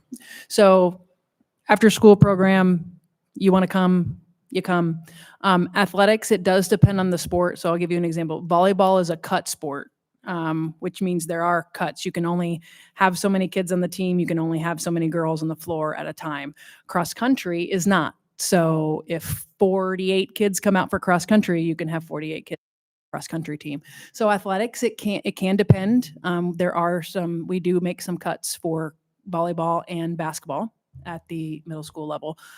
Fine arts, if you want to enroll in a fine arts class, you enroll in a fine arts class. We are an open enrollment district, meaning we will allow you to choose the courses that you want. It's open enrollment. We're not going to put barriers up to keep kids from enrolling in certain courses. Leadership, same thing. If you want to enroll in leadership, you sign up for leadership during course enrollment. Vex Robotics, Corey and Jason mentioned some of them have it as a class. So some of them it's switched on, and some of them it's an after school activity, which again, you guys aren't turning away folks for Vex Robotics, right? Yep, they want to be part of it. They're part of it. And then the same thing for Wichita Academic League. If kids want to be part of it, they are part of it. So very limited restrictions. It's really only in the athletics where I could keep 23 volleyball players, but I can only have 6 of them on a court at a time. And so take there. So other than these cut sports, kids that want to participate have a place to participate. Yeah. Now there of course are some, right? If you want to be in leadership and in Vex Robotics and in drama and in, the choir, your schedule doesn't fit that many classes. So there are some situations like that where they want to do everything and that's not possible. But other than that, that's a pretty safe statement that if they want to participate, they can. I would say too, I don't think this is something that we recognize in Wichita Public Schools the way we ought to. My wife and I were just talking about this as we enjoyed a Robinson 6th grade band concert that was fantastic. We essentially provide every student who wants to try an instrument. That does not exist other places. You've got to at least rent it, and there's a cost to it up front. And our instrument rental is a sliding scale. But essentially, if you want to try something at band, you can go do it, and that's because of the investment through you all and through the budget and through Education Edge and all the other things we've done. That is a significant low barrier opportunity for our kids that doesn't exist other places. I also think one of the things that as I'm thinking about all this that could be helpful is some of these opportunities laid out in somewhat of a matrix, which middle schools have leadership, which have VEX, which have National or Wichita Academic League, et cetera, so that we can be as transparent as possible with parents who might want a specific opportunity for their students. If I go to GPA or I go to Brooks or I go to Coleman, I know I'm going to get these set of opportunities. Drama is one that I don't know that we have at every school. So if that's something your student's interested in, I think we could do a better job of communicating with parents and community about where the opportunities lie, because the opportunities are outstanding. I was going to say, we talk a lot about removing barriers, and I think that is one thing that we don't talk enough about, that I have seen staff at all levels in the Wichita Public School System work tirelessly to identify any barriers and to do whatever is necessary to remove those. And I think the band instrument is a great example of, here's an opportunity that would be normally quite an expensive investment for a student and a family to invest in.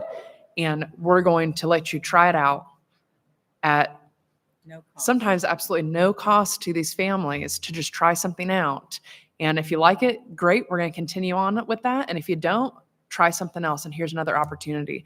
And so when we talk about removing barriers, let's also remember all the barriers that we are identifying, addressing, and moving forward just to try to meet students' academic needs wherever they're at whatever school they're at too. Okay. Are you done, Julie? Okay, very good. Well, thank you guys very much. This is an excellent presentation. We talk a lot about different opportunities within the district, and this was an excellent display of a wide variety of opportunities that students can participate within the district. A few things for people, don't forget about the VEX tournament that's this weekend. It's Friday and Saturday at Century 2. It sounds like all day.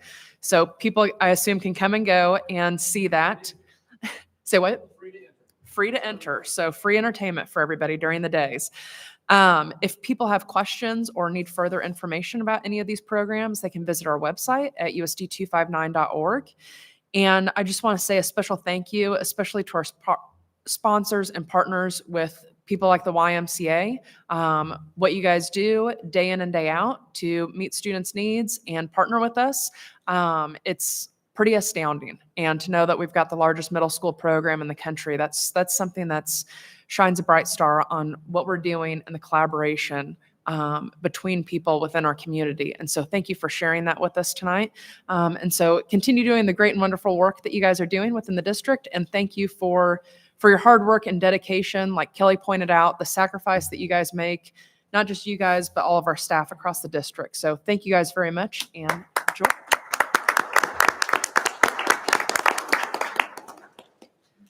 Okay, Latona, next item. Spring 2025 State Assessment Update. So we talked a little bit about this at a workshop last month. Now that we have official numbers from the 2025 state assessment, we have the expert in the house. Holly Ingram's going to share an update for our assessment results.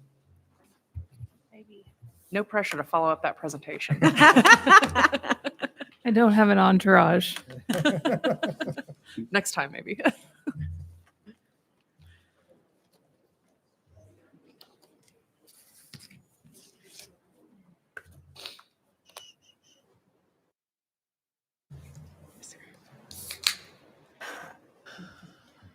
I did it.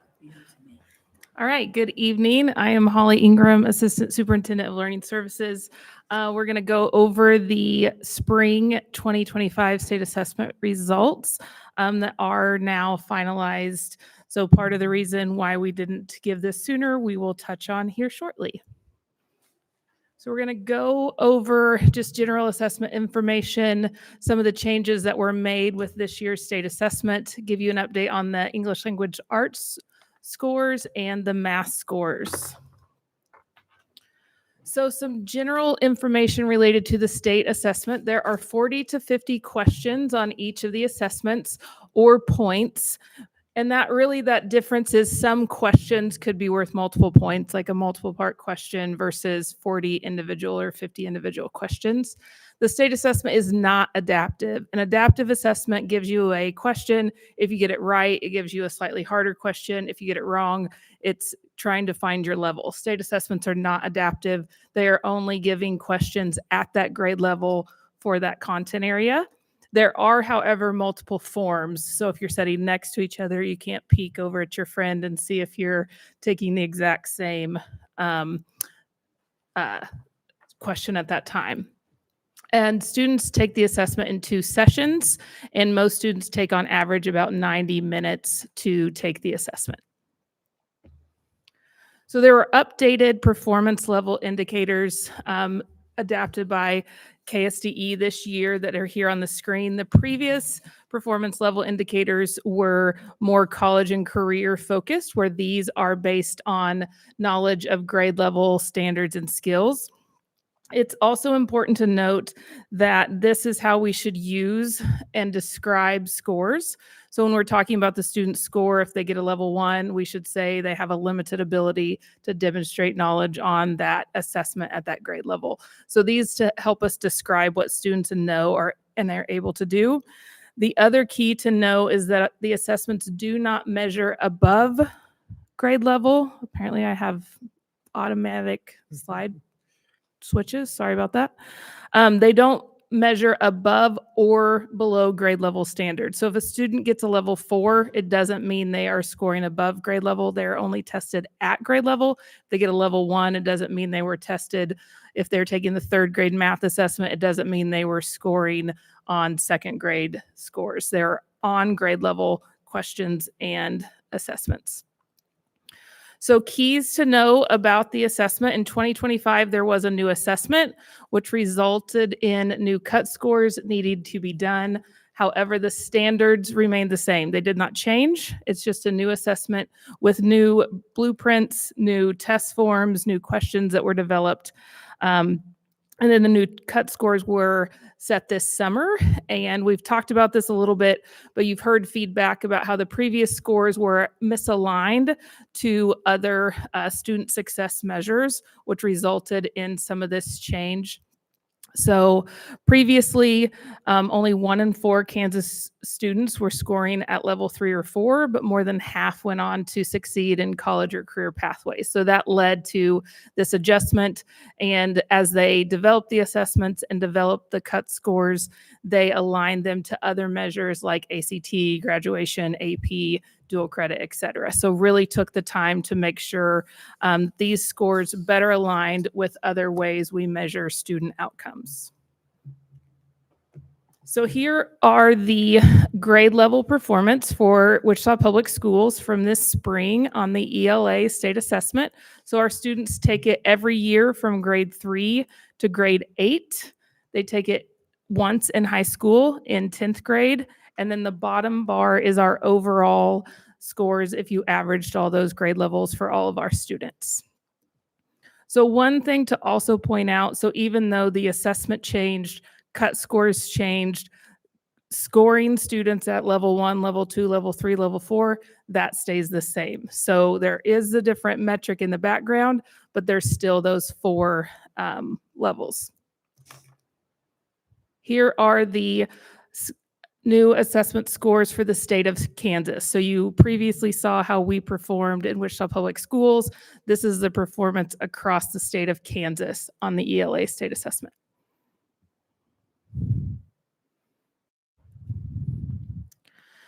So prior to this year, as you know, we had been focusing around 3rd grade reading. So this is our overall state assessment scores, not just 3rd grade reading. So these are all grade levels. So we had been trending in improvement on our state assessment scores and to where we are now in 2024. And really, this is multiple factors that we want to highlight tonight.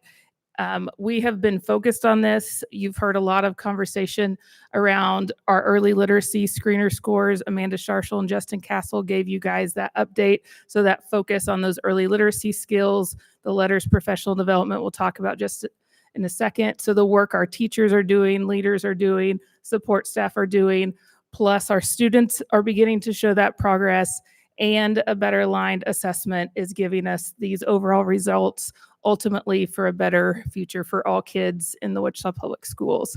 So we're going to keep our focus and goals to continue to grow and improve in this area. So as you know, we have spent the time with our elementary educators on letters. So just couldn't put them quite side by side with the state assessment scores, but we showed you scores back to this time when we began planning for letters. You can see the 3 years from 2022 to last school year where our elementary staff completed the letters learning, and then this year now working for just a small group going through letters to continue to sustain that.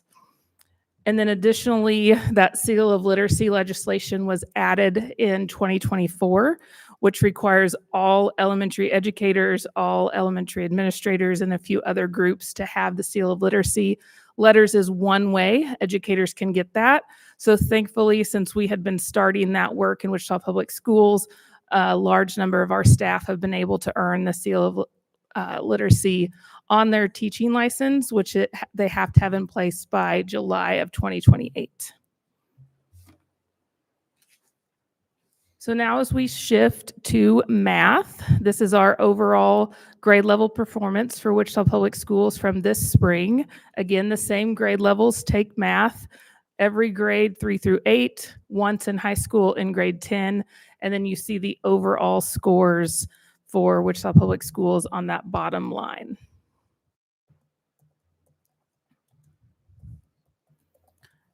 Similarly, here is the Kansas scores from the 2025 assessment for math. Again, new assessment developed in math as well with new cut scores.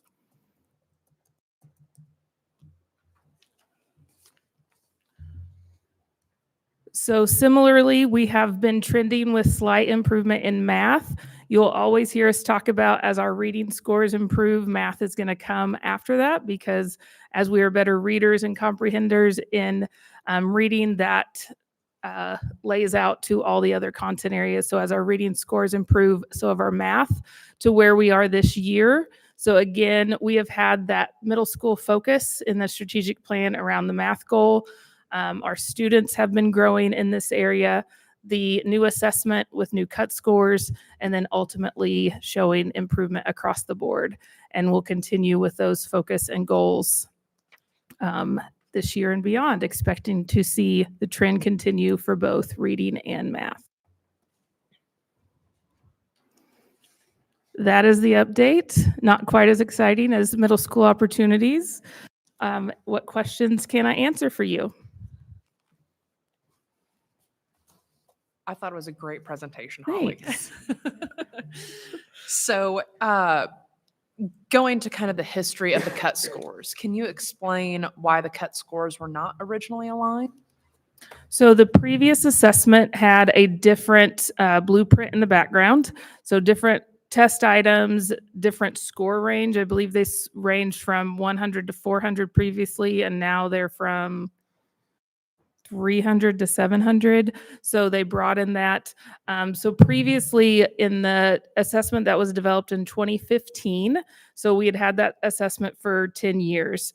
So the longer you have an assessment, the more data you have to see how well aligned or misaligned it is. And across that time, feedback was growing of, hey, we have these students who are getting this ACT score, but yet this state assessment score. Or the superintendent shared at the workshop, he had one of his own children who got this on an IB or an AP exam, but a 2 on the state assessment. So that type of feedback had been growing.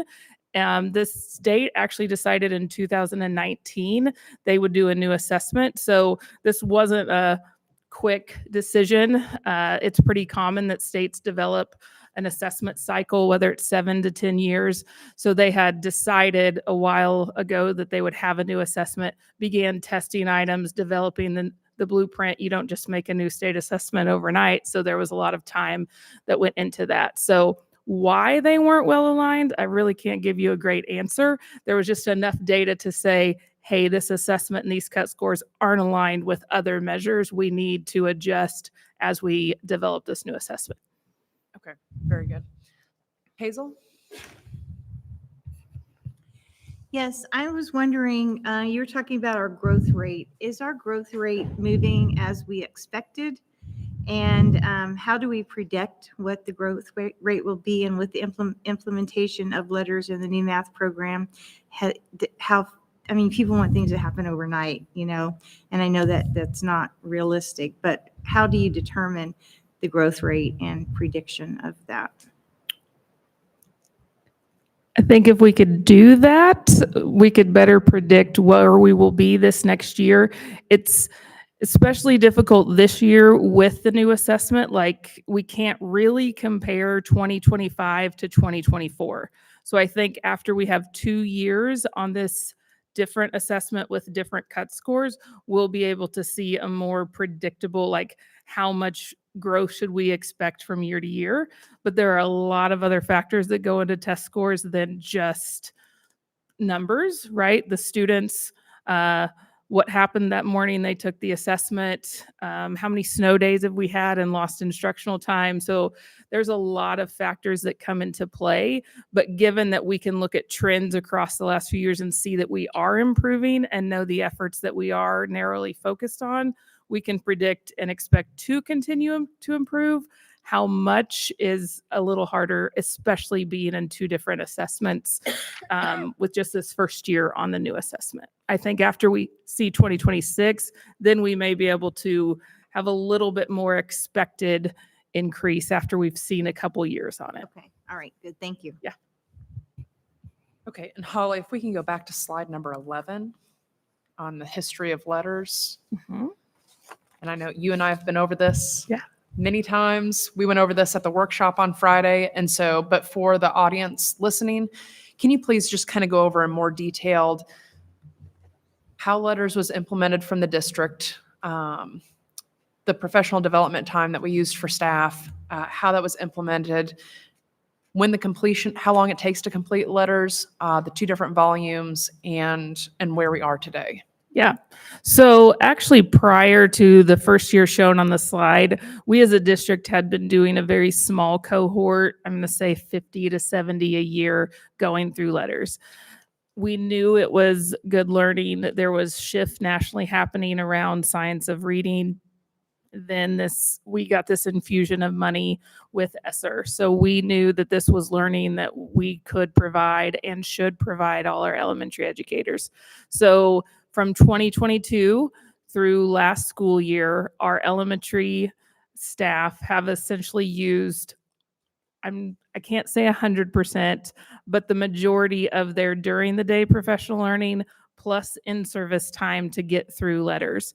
It is no small task. The 2 volumes, there are 8 units. Each unit requires a full day of training. That's what we've done on the in-service days. If someone has missed, they've come in the summer to make that up. And then in addition to their time in their during the week PL as well, going through the online modules, doing the bridge to practice with their colleagues. So I don't want to say every minute of professional development has been given to letters across the last 3 years in elementary, but almost every minute has. Buildings have had very little time to do other things. So we gave that time to do that because of the amount of time it takes as an individual, but the importance it is to learn it. So volume 1 was year 1 and year 2, so 22, 23, 23, 24. That is a lot of the brain research, that word recognition, phonemic awareness, decoding, etc. Volume 2 was last year in year 3. It's not quite as much time, and ESSER money was going away. So we did a little perkier pace with our staff.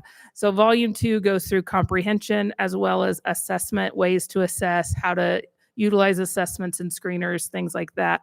So we've just gotten through the majority of our elementary educators through last year. So it's taken a lot of time to give teachers that knowledge. And it's not a curriculum. It is professional development for teachers so that they know and understand the ways to teach structured literacy, those foundational skills that align with also, there's a lot of national things around teaching students with dyslexia. This is aligned to best practices with that. So just like you learn to do something, which adults don't really learn as easily as kids do, hallelujah that we teach kids, not adults. Now that we've given our educators that learning, now they'll have that in their toolkit to begin doing. Now, it's not like they learned it and we said, no, don't change. Like as they learn it and got comfortable with it, they're already using those practices in class. But it's still that muscle memory, that difference of learning to change something. The analogy I used last week was when cars, those didn't work for Stan, when cars changed to having the button push start versus a key, your hand still naturally went to turn the key. So there are some things teachers need to unlearn and do differently, and then learn the new replacement strategy. So that takes time. And as it gets more comfortable, then we'll begin to see those results. So then now moving forward, there will be teachers who will come to us who may need that seal of literacy. So we'll continue to have the small cohorts go back to that model, whether they come to us from out of state or a new teacher who didn't do the licensure through their college program. So we'll continue to have that. And even if they have it on there, there's teachers who still see the value in doing the letters learning. So it is a lot, it is a huge time investment. It was an investment you all made as a board to approve the use of ESSER to do that with our staff so that we can intentionally stay focused on this goal to improve reading outcomes and give our teachers the knowledge and skills to be able to do that. Thank you. I ask because people often ask me, what are you guys actually doing to change student achievement? And I think this is one of the main things that we can point to is we're actually providing teachers professional development on how to do instruction. And the timeline is important because if it's taking about 3 years to complete volumes 1 and 2 of the letters training for staff members, then this would be the first year, the current school year we're in right now, where teachers are not, they've completed that professional development and now they've got all that learning and knowledge and experience in the classroom. And that volume 2, that's really the comprehension piece. And when you get to state assessments after 3rd grade, what you're really testing for, you're not testing for letters, names, and sounds. You're testing 100% on comprehension. Yes. And so if we don't have that comprehension piece, then it's kind of harder to identify where the struggle is for students. And so I want to point that out to the public that we have taken great strides as a district to address reading, to address comprehension, and to change the trajectory of students and to change the trajectory of the student achievement outcomes that we're seeing on data. So I am very hopeful that we will start seeing greater growth as we continue to move forward. But for the public in general, I think that is a key piece that I hope everybody understands of what we're actually doing to address the literacy issue. So Kelly, did you have something? No, I don't want to put you on the spot. Do you know when Data Central will be updated with this data? These numbers match Data Central. Okay. Maybe I'm looking on the wrong spot. I'll catch up with you later. So these are publicly available? Yes. These numbers you shared tonight? Okay, that was my Yes. question. Thank you. Okay. Seeing no further questions. Excellent presentation, Holly. We really appreciate the update and look forward to future updates. Okay, Latona, next item. Kansas Alternative Early Literacy Screener Overview. All right, we're going to invite Nikki and Ryan up, and I don't want to oversell, but I think this might be some information, even those of you that have been on the board a long time, is new information to you because this is not something we talk a lot about as far as what do we do for our special education students when it comes to some of the literacy things. So take it away. Perfect. We're going for 3 in a row with excellent presentations tonight. So Yay, be good job. prepared. No pressure. I'm Ryan Alleman, Nikki Seeley. We're both executive directors for Student Support Services. Like Latona said, we're here talking about the Kansas Alternative Early Literacy Screener. We'll refer to that as CALES. So if we dive away from going with that long phrase, we're going to mention CALES. Really, there goes. Really pairs into what Holly shared tonight with state assessments and screeners. What does state assessment and screeners look like for our for students with the most severe disabilities? We think of screeners, how many words per minute can you read for a student in 2nd grade? What if the student's nonverbal? So start thinking about that frame of mind, what we're talking about with screeners. The slide up right now was from last month with Mr. Castle and Ms. Sharshall, talking about our strategic plan for student success. We have that high expectation for all of our students in our district, even those with disabilities, and learning may look different in the classroom, but we still expect them to make progress. Mr. Reeser and Miss Bond got to join us at one of our district mixed abilities classrooms. And you guys all do a good job being out in the community and in our schools. But that day we got to see reading instruction occur in our classrooms. And if we went down to the second or third grade general ed classroom, we would have saw reading instruction going on at the same time. So we have those same expectations for reading, writing, and math, just like every single student. So I think that's just so important to learning and teaching may look different in our special education classrooms, but we still have that high bar that they're making progress in learning. So who we're talking about, we currently have 8,900 students on IEPs. And then on the right there, exceptionality categories. I get to correct Dr. Hatfield. She used disabilities earlier.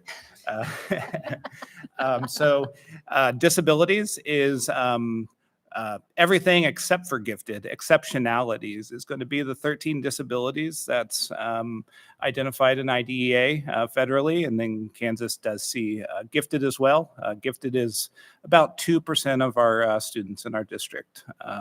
Disabilities wise, so those other 13 categories listed up there, around 17.7% of our district currently has an IEP for having a disability. Holly kind of took some thunder on this, and it kind of ties in well for our evening. Our state was forward thinking with structured literacy and the science of reading. So you can see back in 2018, our state government was already looking at dyslexia and structured literacy and planning our state's response to reading struggles for students. And our district did make that a priority as well during COVID, and having those letters training for our elementary staff and also our special education staff. One piece I did want to tie into there, last year with KISA 2.0, our state accreditation, there is specific fundamentals in there for structured literacy as well. So this evening, we're not talking about that 8,900. We're talking about 1% or less than 1% of our students with disabilities. That's the state requirement for students that should be on alternative assessments. In the state of Kansas, alternative assessments is referred to as the dynamic learning maps or the DLM, as you guys are well know. Education loves their acronyms, so there's another one for you to put on your shelf tonight. So that is our state alternative assessment for students with the most profound disabilities. A lot of that is embedded into instruction every day. So our teachers work one-on-one with students on the computer to complete the state assessments, just like our general education students do. We have been or are currently under that 1% threshold that the state of Kansas expects us to be at. We do get a red flag report of students that the state wants us to take an extra look at, that the qualifiers for the state assessment, that there's some abnormality in their eyes that we need to take an extra look at. So we get that list in the fall and work with our IEP teams to make sure that if it is appropriate for that student to take that alternative assessment. All right, so a little bit about the CALES screener itself. It was developed by KSDE as an alternate literacy screener for our students with the most significant cognitive disabilities.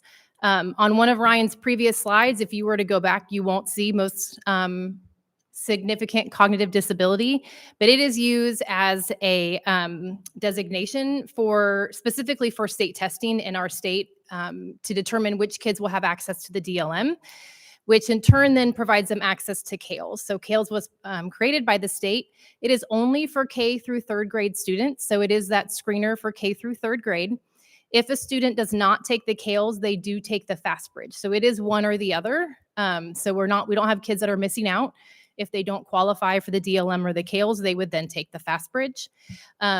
Ryan kind of mentioned the DLM is computer-based. The CALES is a paper pencil rubric. So it is a teacher who would sit down with a student and they will look at different examples of that student, whether it is their own notes, work samples, classroom observations, activities. There's a lot of data that's collected for IEPs and progress monitoring and progress report, so they can use that as well. And it is a separate rubric for each grade level. So kindergarten, first, second, third grade all have their own, and all of those domains all of those are with literacy skills that are in the domains of ELA. The CALES rubric has 5 different ratings that you will see up there. Not yet emerging, approaching target, at target, or advanced.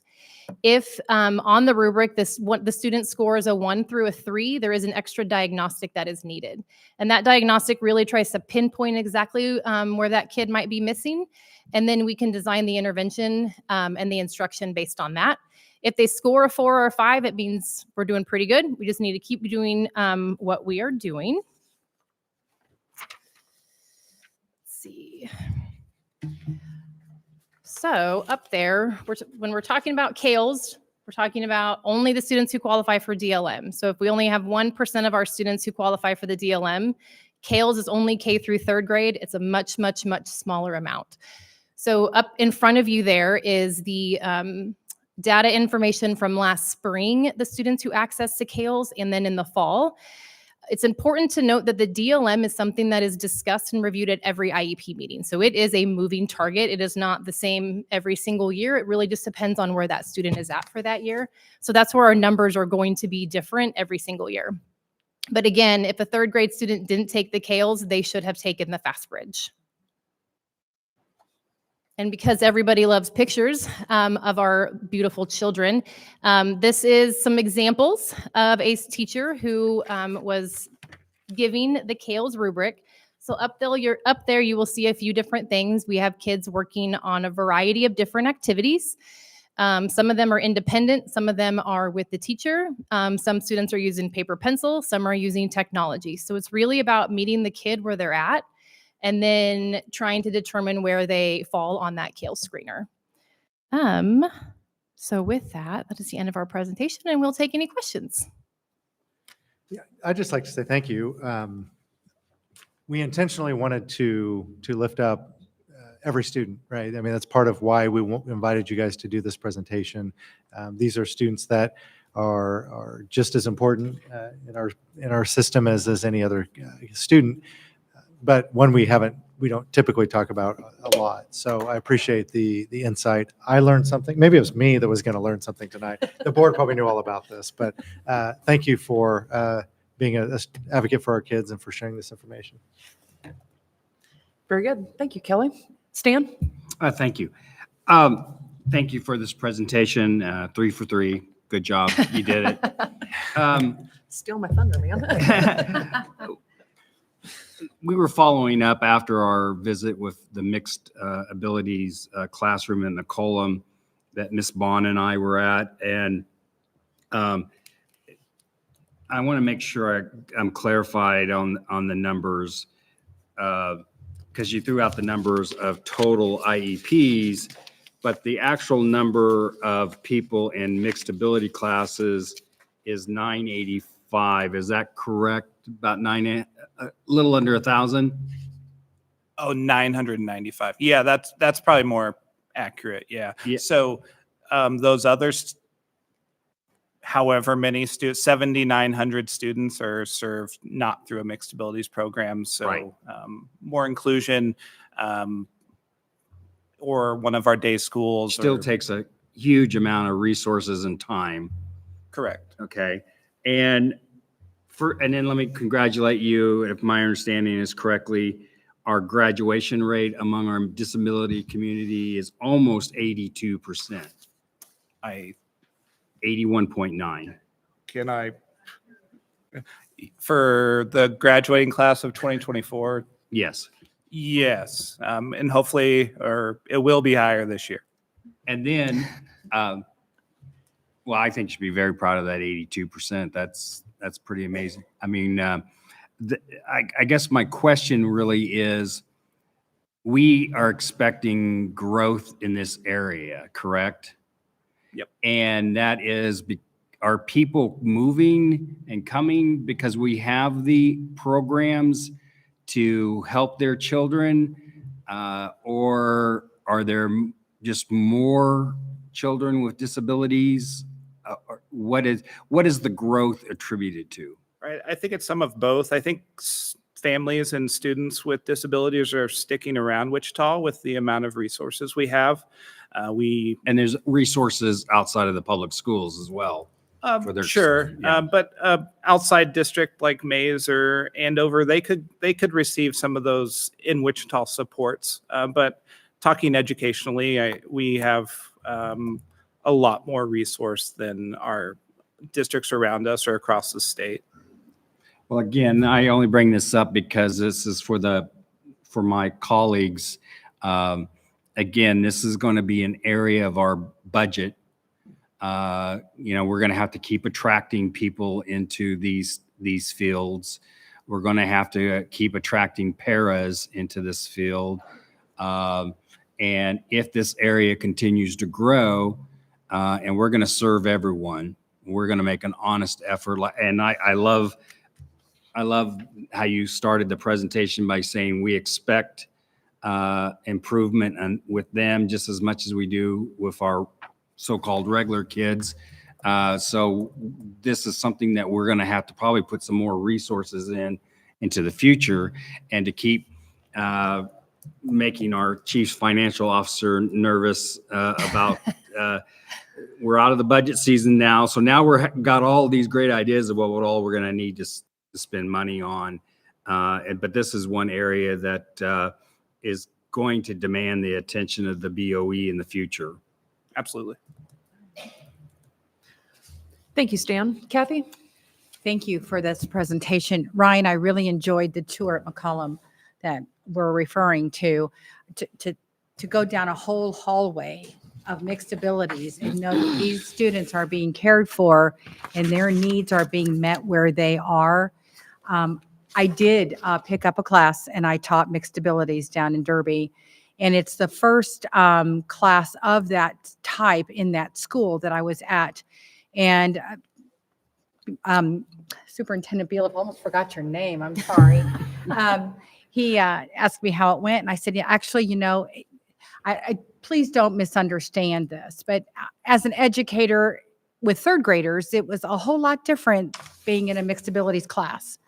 I'm not trained for that. And, but I will say that I was challenged. One para just decided not to come to work and didn't call in. So I was just with another para who'd only been there for a month.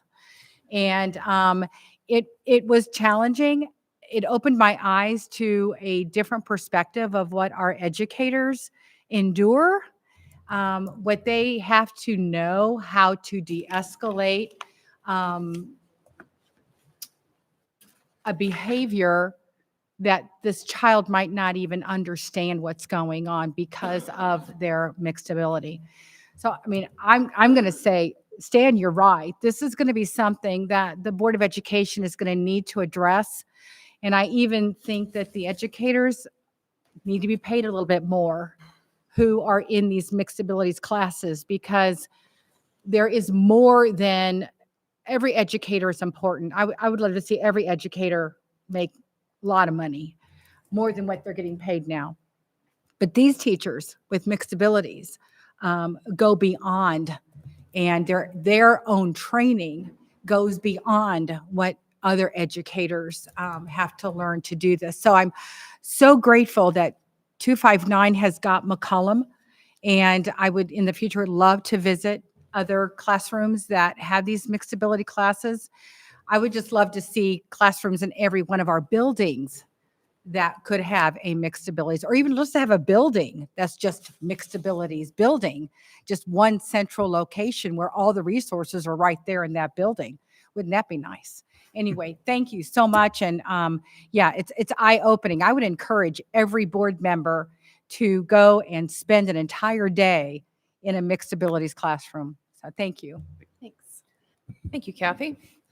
So interestingly enough, just a couple of weeks ago, I met with Grant Threkold, and he actually walked me through parts of the screeners to show me just different ways that we actually test students that don't fall into the FastBridge screener. And I did not know this presentation was coming. So when I met with them, it was just to learn more about what is happening in the district. And it was a great meeting and time that we were able to spend together just learning about some of the different students that we serve in the district. And so I do want to point out that having almost 9,000 students that have IEPs and fall into the exceptional categories, that's a pretty large percentage of our student body population. So when we talk about increasing student achievement and the realities of what that looks like, that is something also to keep in mind, where we still want to see growth, but we have to have realistic expectations of students with severe learning disabilities, of what that growth actually looks like.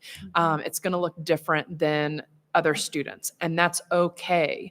Those students still have value and dignity, and providing them a quality education where they can see growth and reach their potential is something that is life affirming that we do here in the Wichita Public Schools.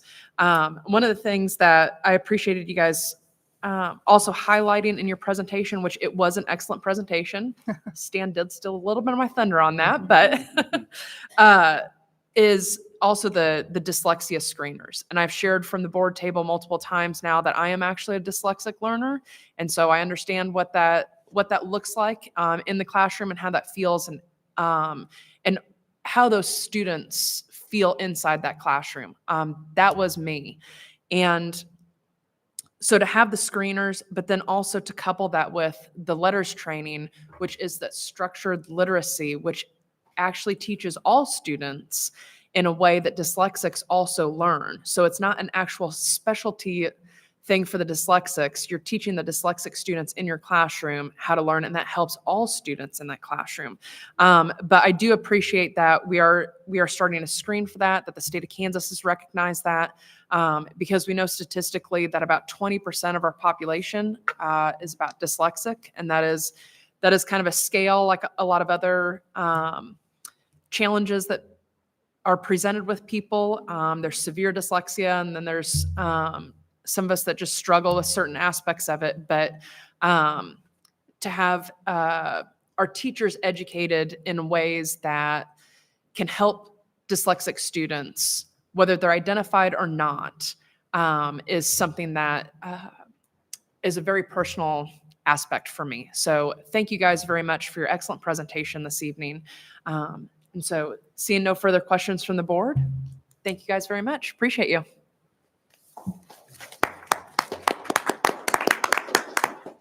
Okay. Latona, next item. Consent. So for the public's information, the purpose of the consent agenda is to help the board handle routine matters efficiently so that the board can spend more time reviewing, monitoring, and discussing the educational issues of the Wichita Public Schools. Students' academic success is the top priority for the Board of Education.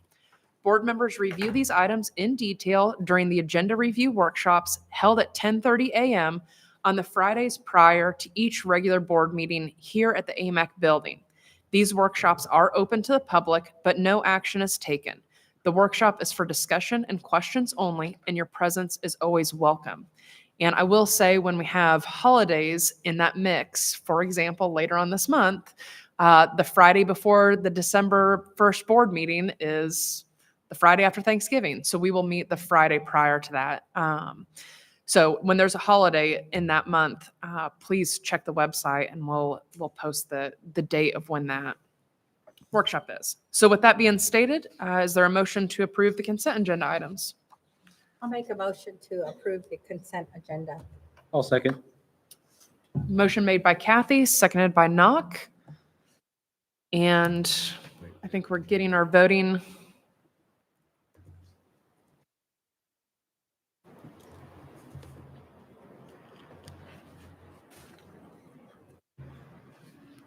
Okay, motion passes 6-0. Latona, next item. Discussion Board Policy 6336, Graduation and Certification Audit. Okay, Kelly, I'll let you tee this up. Sure. So this was a board request from a couple of different board members. I don't know if it was last month or the month before, but essentially this is codifying the idea that we will continue to have a graduation audit on some sort of a cycle and a third-party group that certifies that audit. The board the policy that's in front of you tonight that's up for discussion, not for action, really lays the guardrails that the board says to administration, we want this to be done. We want this to be done on a cycle. And then we're able to determine based on cost or cadence or workload or all of those sorts of things, how that actually takes place over the next, I believe it's 4 or 5 years. So that's the summary of the policy, and welcome any discussion, thoughts, or input. Okay. Are there any questions or discussion items for that? Okay. Oh, there is a major delay. It was not there just when I was looking at you. Okay, Knock. Yeah, I appreciate the district's commitment to codifying improvements to the internal and external auditing processes, especially when it comes to graduation rates. One of the questions I had, what does the whistleblower or reporting process entail if, let's say a staff member did have legible concerns about graduation tampering? I don't think the policy speaks to that specifically as far as if a staff member suspects some sort of data inaccuracy or something like that. Like a process? Yeah. What's the process for it, or is that covered like in another policy? We have a whistleblower policy that I can't give you the number off the top of my head, but we can send that to you guys. So I believe it'd be covered in that, to where if you were to suspect your direct supervisor is the one that's having malfeasance, then you would have a protocol to go an appeal or go to another higher rank. So, but I'll send that to you guys. Okay. Seeing no further discussion. Latona, next item. Superintendent's Report. All right. Kelly? Thank you. Well, I got inspired by the presentation and shared a little bit of what I was going to say earlier. But just to reiterate, I do think it's important, especially for those coaches, those people that we pay a supplemental to, that they put in hours and hours and hours of work, that we recognize that and the sacrifice that is. I also want to articulate, I believe, for the vast majority of our staff, that really is an honor. It's an honor to serve our kids. I mean, you saw their faces light up. They weren't complaining about it. They weren't saying, maybe their wives were complaining about it, but they weren't complaining about it. Being a spouse of a coach is a real thing. That is a real thing. It's a challenge. Being a child of a coach is a real thing. So, but our kids are worth it. Our kids, the mission, the changing lives, and when Sergeant Clay talked about what he is able to do and how it impacted him and how he's helping to impact other kids, that's really what it's all about and why we're here and why all of us do the work. I did also want to take a few minutes to give an update on the federal shutdown. And we'll summarize this and send this out to you too. But just to give you an overview of some of the impacts, I think we're all of us are feeling it. You've heard a lot about it. The nutrition funding, essentially we get our nutrition funding from USDA. That for now there's a federal lapse of funding plan in place. But the longer this goes on, the more at risk that is. Our direction a few weeks ago for nutrition services was we have enough for now to get us through, but forecasting and foreshadowing how long this might go on, it could be a challenge. As far as money in the bank, I'll quote David Paul. I believe if the money were to turn off, we have about a month's worth to get us through, and then about 2 weeks worth of food on the shelves. So we hope it doesn't get to that, but that could be a challenge. With SNAP benefits and other sources of food for our kids being in jeopardy or being in peril at times, the breakfast and lunch they get from us is even more important. IDEA and special education. I think we sent an update to you guys about that a little while ago, that there are still funds available for that. One that recently came up that I think is important for you all too, that was spoke of tonight, is JROTC funding. They have not had a funding source federally since October 1. So one of the main takeaways I hope we all understand is any time or the next time somebody tries to hit you up about contingency funds or these large cash balances we have, we are literally living it right now. And if we weren't being fiscally responsible as a district, imagine where we might be, where we would just say to Colonel Poole, I'm sorry you can't take that trip because we don't have funds to float you, essentially. So we're funding JROTC out of district funds now with the hope that the federal money, when it comes, will get reimbursed. If we get beyond Christmas break, we'll probably have to start canceling trips. So students will lose out on opportunities because of that. So I don't know that it matters to me who's pointing a finger at who.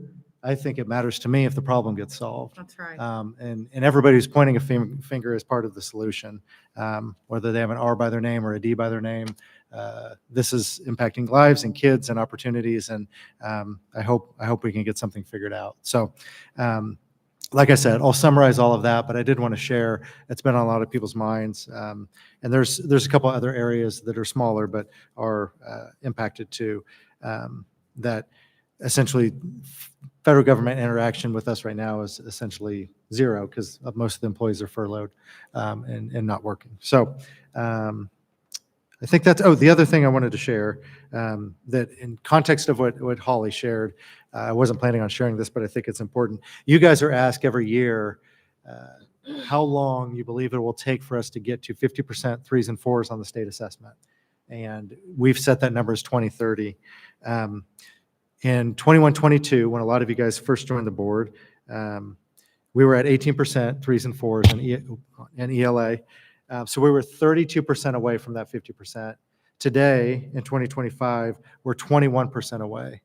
So we went from 32% away from 50% to 21% away from 50%. So that 2030 goal feels a lot more achievable than it ever has. That's tremendous growth. That's 11% growth in 3s and 4s from 4 years ago. And really, a lot of it's COVID recovery, a lot of it's letters implementation. Some of it was a new assessment and cut scores. But I think the bulk of it is teachers really working hard for kids to make a difference and teach them to read as best they can. So with that, that's all I have. Okay, very good. Latona, next item. New business and Board of Education requests. Okay, seeing none. I do have one thing that I want to highlight, and we don't usually talk about a lot of experiences and what we do within the district, but there was a ribbon cutting ceremony for a Verizon Innovation Learning Lab. And so that was at Hamilton Middle School a few weeks ago, and that's also called a VILS Lab. And this offers students access to cutting edge technology, and it opens the doors to exciting STEM-related careers. And we also have 4 of these. And so these are a middle school program. These are at Coleman, Curtis, Hamilton, and Marshall Middle Schools. And this is a partnership that we have. It's really a grant from Verizon, and they come in and redesign our classroom where this is going to be at. And then they also they provide all the materials. So these labs give students a place to explore robotics, design thinking, coding, virtual reality, 3D printing, AI, and more. And these, all of the equipment, all of the supplies, all of the materials are constantly provided by Verizon. But what was the most interesting and exciting part for me was the students that gave me a tour through the lab, because the students have been in there since August. And I was just kind of walking around, kind of observing and watching. And somehow I kind of got paired up with 3 students there. And so I want to say their names because I told them I'd give them a shout out from the board table. So Raiden Cox, Christo Utesh, I might be butchering poor little guy's name, and Allison Diaz. Their excitement in that classroom was contagious, and they literally took me around to each little area within the classroom. And one of the things that they were working on and designing are stickers. And so I have a sticker right here that the students helped design, and they gave me one. I told them I'd put it on the back of my laptop so they could see it at every board meeting. But then they also showed me the 3D toys that they had programmed and made, and they were printing. They showed me all the tools they used to delaminate it from the printer and pull it out to play with it. And so it was just an inspiring event and a moment with students that school might not be their favorite thing to do. Even though reading is super important, we need those foundational skills, but giving students an exciting reason to show up, to come to school, and to make them excited to learn how to read, to understand how to do math. It was just an inspiring moment. And I just want the public to understand that these moments are happening all throughout the district. And it was just very refreshing. I just wanted to share that and give a great shout out to those students who gave me a fantastic tour, and their excitement was contagious. So I did want to share that from the board table. Okay, Latona, next item. Executive session. Okay. I move that we adjourn to executive session.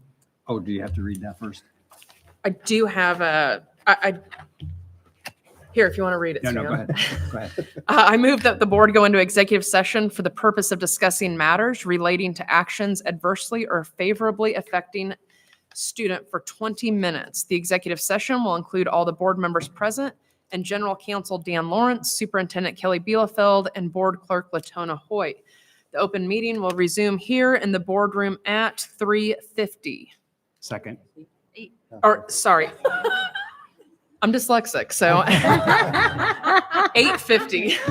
Saw 8:30 and the 3 and the 8. It's got a little mixed up.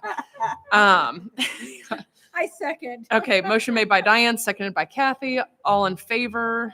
Cast your vote. Oh, dear. Cast your vote. What's going on here? Did you get me? What did I do? Oh, yay. Okay, motion passes 6-0. We are in executive session. Okay, she got us. 809, Latona? Yes. Okay, 809. Do we have to come back here and vote? Yeah. Okay. To adjourn. So just leave all your 5 years due.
Okay, the board is back from executive session.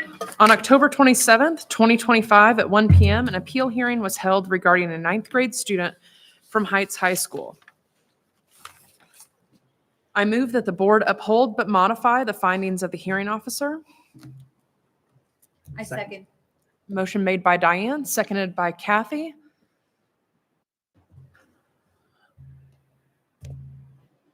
And do you have an electronic voting?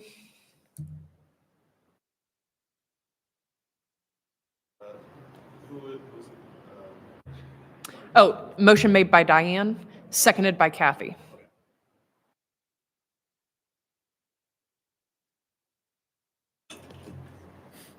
There we go. Okay, go ahead and cast your vote.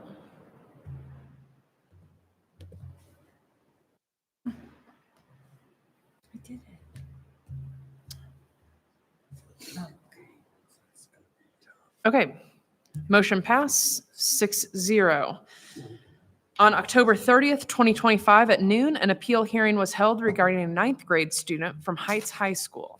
I move that the board uphold but modify the findings of the hearing officer. Second. Motion made by Diane, seconded by Stan.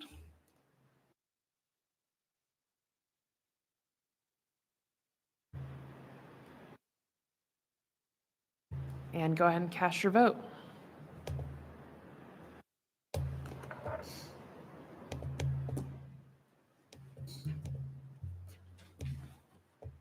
Motion passes 6-0. Latona, next item. Adjournment. I move that the board adjourn. Second. Motion made by Diane, seconded by Kathy. I'm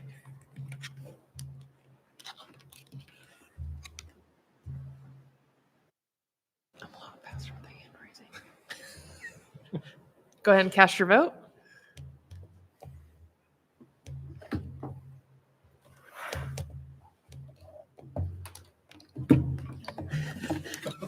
Motion passes 6-0. We are adjourned. Thank you very much. Was this plugin working for you? Because it wasn't working for mine. It was working for me. Thank you, you too. I wonder if, well, because, I mean, this is like so wonky, so it's like